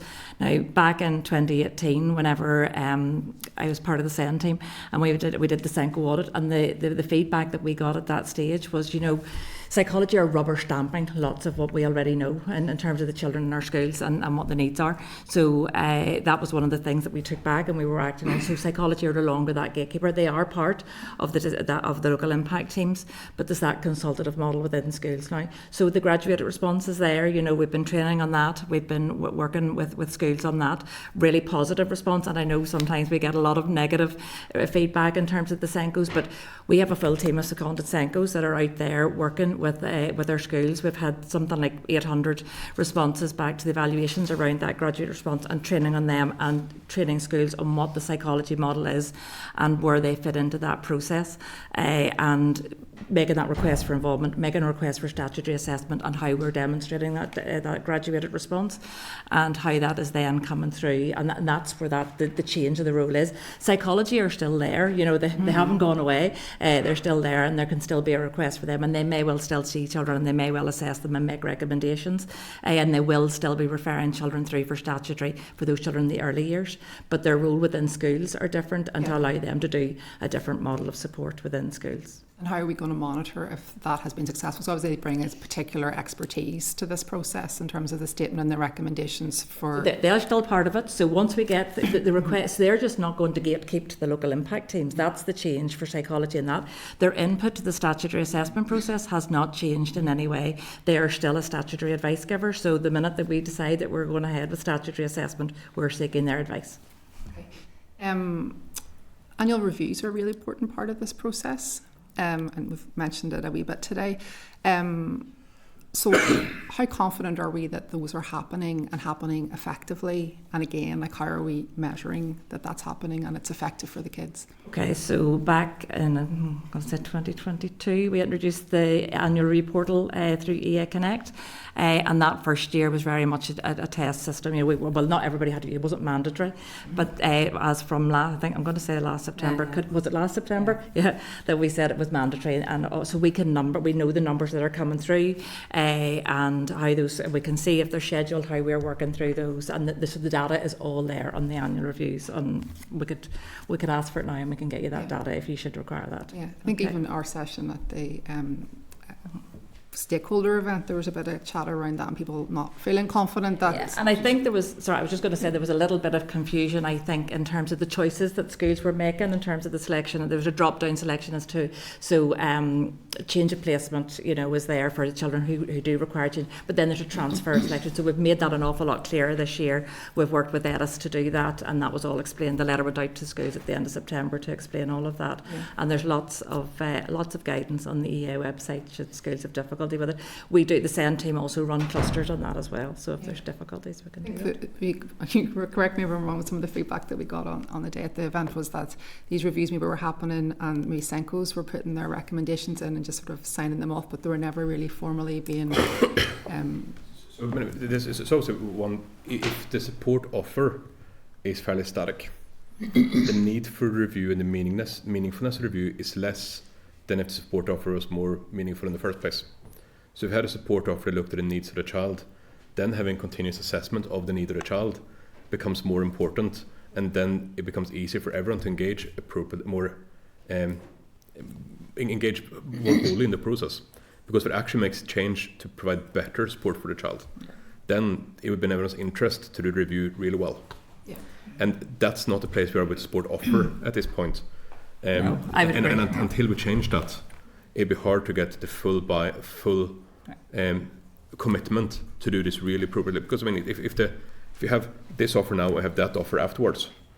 I mean, quite often it becomes a tick box, right? So we have over 34,000 children with statements. Very briefly, over 34,000 children with statements. So we have that every year for annual reviews. About 4,000 to 5,000, about 5,000 of those will be transfer reviews every year, and that is basically the same process: amending statements, consultation, doing that. So you have almost 30,000 then, where a lot of those are no change, and I kind of would disagree. Why are we not doing things correctly? Why have we got so many as a no change? So if we develop our service the way we want to develop the service, to get time to go to look at those and to really, really delve into what the child's objectives and their statement, the expected outcomes and their PLPs, and what's that, and how we're reviewing that. So there's a big piece of work around annual reviews. Could talk about it all day, but we'll maybe pick that up on another time. Thank you both very much. Okay. That's great. Thank you. I don't have any other indications. I just wanted to pick up one thing on Ed Sykes, that just from Michelle's question. So that no rule in terms of the evidence giving, in terms of the statutory evidence giving rule of an Ed Psych, but in terms of where I'm hearing a bit of uncertainty from Senkos is just who actually makes the recommendation that a child moves forward for a statutory assessment now, because it used to that sat quite comfortably with Ed Sykes and everyone knew where they were, and I think there's a wee bit of anxiety among Senkos that perhaps they're not convinced, will their professional judgment be trusted? Is it their call, or is there some other mechanism to make sure that those kids who need to go forward, how will that be addressed? If I could ask, I would be saying to everybody else to be brief, so could we ask just to be brief, but just because it is a point that's been raised. Yeah, so I mean, it really is about the embedding of that graduated response, and it really is about giving ownership back to schools and really letting us see what they're doing. We'll be involving, so the local impact teams will be involved there as well, any of those reports, and for those children that are coming through and maybe having had interventions from local impact teams from schools, we'll be looking at that. We hope to have like a multidisciplinary team out around that. Psychology would be part and parcel of that. Psychology work with us on a weekly basis as well, so for all of those we get about 120 requests for statutory every week that we consider every week, and there's a very robust decision-making process that we go through on a weekly basis. So, but every Friday morning, highlight of our week, where either one of the principal education psychologists and one of the senior advisors, or myself or the head of psychology service, will look at those decisions, and they have input into that, and really looking at the evidence that schools are providing, and largely what the Senkos are providing and what they've detailed out. I mean, essentially, it's not inaccurate to say that this is now shifted more to schools to make those requests. They'll have to make the request. Schools always had to make the request. But I think I do understand that, but there was a sense that maybe the Ed Psych sort of said, that'll if you. We're going to rubber stamp this. Yes, if you put this through. But it's essentially about trusting the schools, trusting the professional skills they have. And that's going back. So when I'm out with a Senko next, and they ask that question, I can say, you know, there's professional trust there in the system, and Yeah, that's what you're trying to build in. Yeah, I think if a SENCO was referring in line with the graduated response framework, how could we argue with that? Yeah, and we actually can see that coming through in the request for statutory now. I mean, we can see that very, very clearly. I'm going to talk about the statutory assessment process. Because everybody talks about the statementing process, and it's definitely not the statutory assessment. But we're seeing that graduated response being very clearly demonstrated, and it really is encouraging whenever I can see that information coming through, and looking at the response that the SENCOs have had to the training that they received. So it's very positive. Can I say something just further on? I know I'm very final point. On education psychology, you know, yes, it is one of their functions in terms of assessment, but so is training and so is research, and we need to think about that. And one of the areas that they're really keen to move forward on is more strategic work along the lines of emotionally based school non-attendance, and also help supporting our special schools who are dealing with the children with the most complex needs, and that's hugely important that they take that forward too. I met recently with the Association of Educational Psychologists, and they seemed quite excited about some pilot work going on around those sort of projects, particularly around the emotionally based the school non-attendance. So I think that was, you know, that they seem to be quite excited about the prospects for broadening out the role in that way. But I think it'd be good to get the sense that the system's feeling that. But I think on a positive note, when you speak to SENCOs, they have a lot of concerns at the moment, but they generally speak very positively about their relationship with their ed psych. That's a relationship that I think is almost without exception, that they value that relationship and feel it works well. So I think it's important to note that. Okay, thank you all for your time today, and I think we have EA officials up the following week as well, so we can pick up next week. I think with LITS, which I'm sure will be fun and games. But thank you all for your time. Okay. So, members, that's the end of that evidence session. So just checking, I'm not aware of anything unless there were some specific data requests, numbers around there. So I'm just checking they've been captured if there are numbers. But my sense was from the answers that they don't have them. So I'm not sure whether there is value. Danny, did you want to comment on? And to be honest, I find it a wee bit frustrating because it is the people on the ground that come to you that who have life experience, the ones that are parents fighting all the time, and it does go right back to the early interventions of it, and the reduced timetables is something we're probably not hearing enough of through the committee, because the ones experiencing the most are the parents actually, and it's not being captured. And I don't know if they have a full handle on how bad it is, because when you have hundreds of children at the last minute being placed, or their placement's not there and ready, a lot of my cases, and I'm sure you all experience it, when they come in, they may be awarded a place in the school and they go in for a couple of weeks and it just isn't working, and all of a sudden then children are down to just a couple of hours, and it's not what the parent wants, and that's not the best interest of the child. And that's, I don't know how they get the grasp of that there, Chair, but it's definitely a massive gap that I think that needs, I don't know how or who we bring in to tease that out a bit more. It is that challenge, isn't it, of we're all agreed we need to transform the system, but that we have then that the children and the teachers and the parents who are engaging with the system as is now, and is that tension is so difficult to navigate. And like, hopefully in this inquiry, I mean, I hope that if we can land on some practical recommendations to draw out, yes, here's all the things we support on transformation, but right now we actually think there's a need for investment in, you know, the well-being of SENCOs or whatever it might be, you know, that to try and address that stuff. So, like, hopefully the evidence is getting us to that. To be fair, I don't think they weren't saying we definitely shouldn't collect this. In fact, they were not saying that they were making that point themselves, but I think they were just saying that that's not something we're currently tasked to do and doesn't fall within our.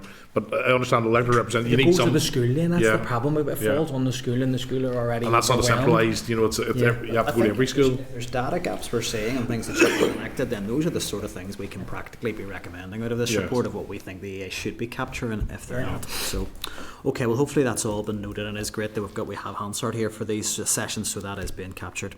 So, we'll add all that to the evidence for the inquiry. Sorry, could Kathy. It's something that we asked previously, and I didn't, because it was just sort of outside the scope, I didn't want to bring it up today, but I think it was 2 sessions ago maybe Tomas had said that he would send us through the number of referrals, you know, to the literacy teams and stuff, and we were following up on that, and just to see if we got anything back from them on that. Everything has been put in the folder, and I would need to check for you that Okay. has Do a come check. Well, through. I think that would everything be that's in. yeah. I'm not aware of it coming. Yeah, there have been replies from EA, but maybe just not that one yet. That would be helpful for, given that we're speaking Yeah. directly to LITS next week, so that Yeah. sort of Yeah. information would be good. So I think if there is anything Chase outstanding that. there We'll on, chase that. on some of those numbers, then it'd be good to have that for Yeah. next week's session. Okay. So members, that takes us then to item 9, which is correspondence. So we've got pages 85 to 169 of your packs, and then 276 to 289 of tabled papers. Summary note at page 85, so it's just really anything other than as directed in that note. Item 9.2 on page 86, it's a response from the Minister of Education on the transgender guidance that was issued for schools. Minister indicates his position remains unchanged from his previous response to the committee. So not much to go on in that response at all. But I just wanted to perhaps through the clerk just check what information we did seek last time. It was a couple of the things that I would be interested in. I know it's been coming back to me from written questions that I don't think child's rights impact assessment or EQIAs were done on the policy. Not aware of any consultation with young people on the policy or indeed schools. And I think if that wasn't the content of the correspondence, I would be keen to maybe get a sense of the rationale for those processes not being followed, but I don't also want to double up, so I'm just, if members are agreed, we just check back on specifically what we saw, and if there's... Yeah, we can, and I mean, if we haven't asked about child rights impacts assessments, we could do that. Certainly a similar letter went on 2 occasions. Yes, just we to did. push I back know. about what practice was in place Yes. now, of where the guidance had been removed, what was in that space. Yeah. And I think the second response was a little more explanatory. But yes, I'll check But back. if we could get those extra Yeah. details, if members are agreed on that. Yeah. Okay, great. Item 9.4, page 95. It's correspondence from a parent regarding the condition of classrooms at a special school. Now, this was what was highlighted by John in his question, and I'll also just track on to item 9.11. Again, similar concerns in relation to that school. So I'm going to suggest that it does appear we got a loose assurance without too much that the issues had been resolved in terms of the building, but I don't know what condition still the classrooms are in, that the children are in. So unless John wants to add anything, I would want to suggest that we do let those parents know that we're going to raise this directly with the EA to get a full update on what took place if all children are returned to the classroom, and the current condition of the building and any other health and safety risks that need addressed. Are you content, members? Yeah. Great. Okay. Item 9.5, page 97, correspondence from the Committee of Finance to the Minister of Education in relation to the Administrative and Financial Provisions Bill. Are we content to note? Great. Item 9.6, page 99, response from the Department of Education indicating that it wrote to the EA on the 23rd of October, and that was in relation to requesting an update on Assumption Grammar School and some of the governance issues, stating it will provide the committee with an update as soon as it's received from the EA. So just good to have that assurance on record if members are content to note. Item 9.9, page 166, correspondence from the Assembly Education Office inviting myself and the clerk, I believe, is that right, or was the deputy chair? It's the clerk. And Myself and the clerk to attend an online work experience insight session with 50 students on Friday the 28th. Members are content that we attend that. I'm happy to go along. It was a really good session last time. I think it seemed to, for some reason, they seemed to enjoy listening to us. So there you go. The feedback was good. So if members are content. Item 9.11, page 276 of tabled papers. That's the school in Coleraine, which we've dealt with. Item 9.12, page 279, tabled papers. Correspondence. It was noted by the committee at its meeting on the 10th of September, so I wasn't completely clear why that had been tabled, and I just wanted to check. I don't think it's in relation to St. Louis Grammar. I don't think there are any items other than perhaps writing to the school to check an update on the development of the new build. If there's anything further we'd want to do, are we content to seek an update from that school? Yeah. Great. Item 9.13, page 280 of tabled papers. It's correspondence from the Ulster University setting out some questions they have in relation to SEND provision. Are we content to note that for the inquiry evidence? Yep. Great. Item 9.14, page 281 of tabled papers, Education Authority media statement on claims that have been issued by Unite the Union about temporary education workers and safeguarding checks. It's a clarificatory statement. I would propose that we note it's not a matter we have discussed, and it's most we have discussed safeguarding issues around that, but not on this particular issue, if we are content to note.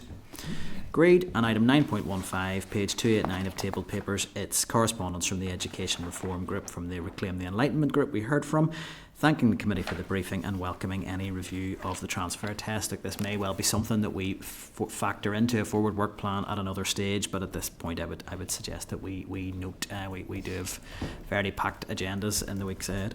Other than that, are members content to dispose of the correspondence as per the summary note, page 85? Is that agreed? Agreed. Item 10, forward work programme. That's at page 172, the draft programme. I can ask the clerk to speak to it, but I mean, I think it is, other than anything that might arise out of a subsequent decision in relation to a committee bill, it is fairly clearly mapped out into sort of February time. So unless there's anything to add to that, I'm content to note. Just that we were trying to establish members' interest in a visit to GTC on Tuesday morning.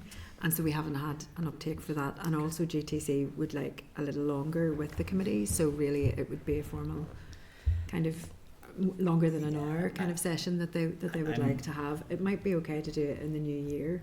I would suggest with the bill coming through early December, so maybe January. Yeah. I mean, I think an evidence session from them makes sense rather than a visit. You say on a Tuesday, if they're wanting longer time, it really depends on what's on.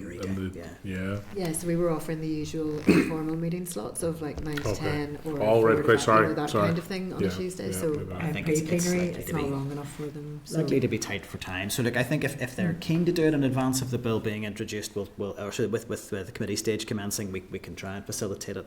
I mean, it would be appropriate to hear from them in the committee scrutiny stage also, so I'm sure we can find scope for that.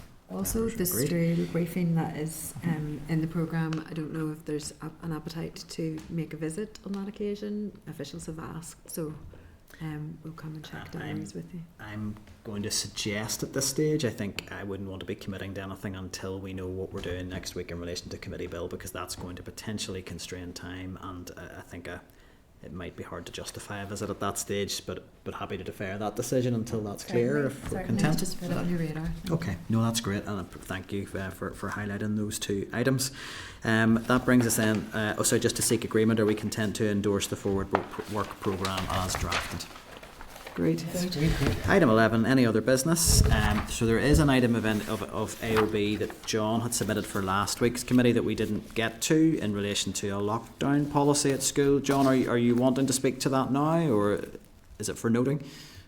Just only very briefly. I mean, some schools, our parents actually contacted me concerned that it was one of those things, Chinese whispers, that children were now preparing for, hiding under desks, pulling blinds. And of course, it got people worried about, is there a threat around active shooters? I engaged with the EA and they said, look, there's absolutely no threat. It's simply preparedness for the worst case scenario, the same way as you prepare for an evacuation and a fire drill. Sometimes you've got to prepare for what less well known as evacuation for any number of threats. So that's all it was. The EA did say to me that perhaps the communication could have been better.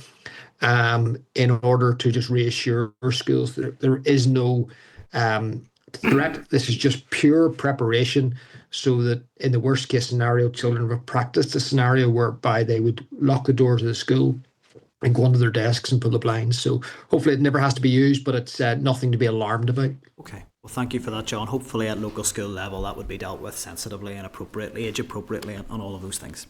Yeah. I got a briefing from the EA, which I'll just circulate by email now, just so everyone knows. That's perfect. So I've got the context. That's great, thank you. Item 12, date, time and place of next meeting. So that is scheduled for Wednesday the 26th of November, 2 p.m, room 29 and online. And I'll just put the question on that basis that the committee meeting does now adjourn. Are we agreed? Thank you.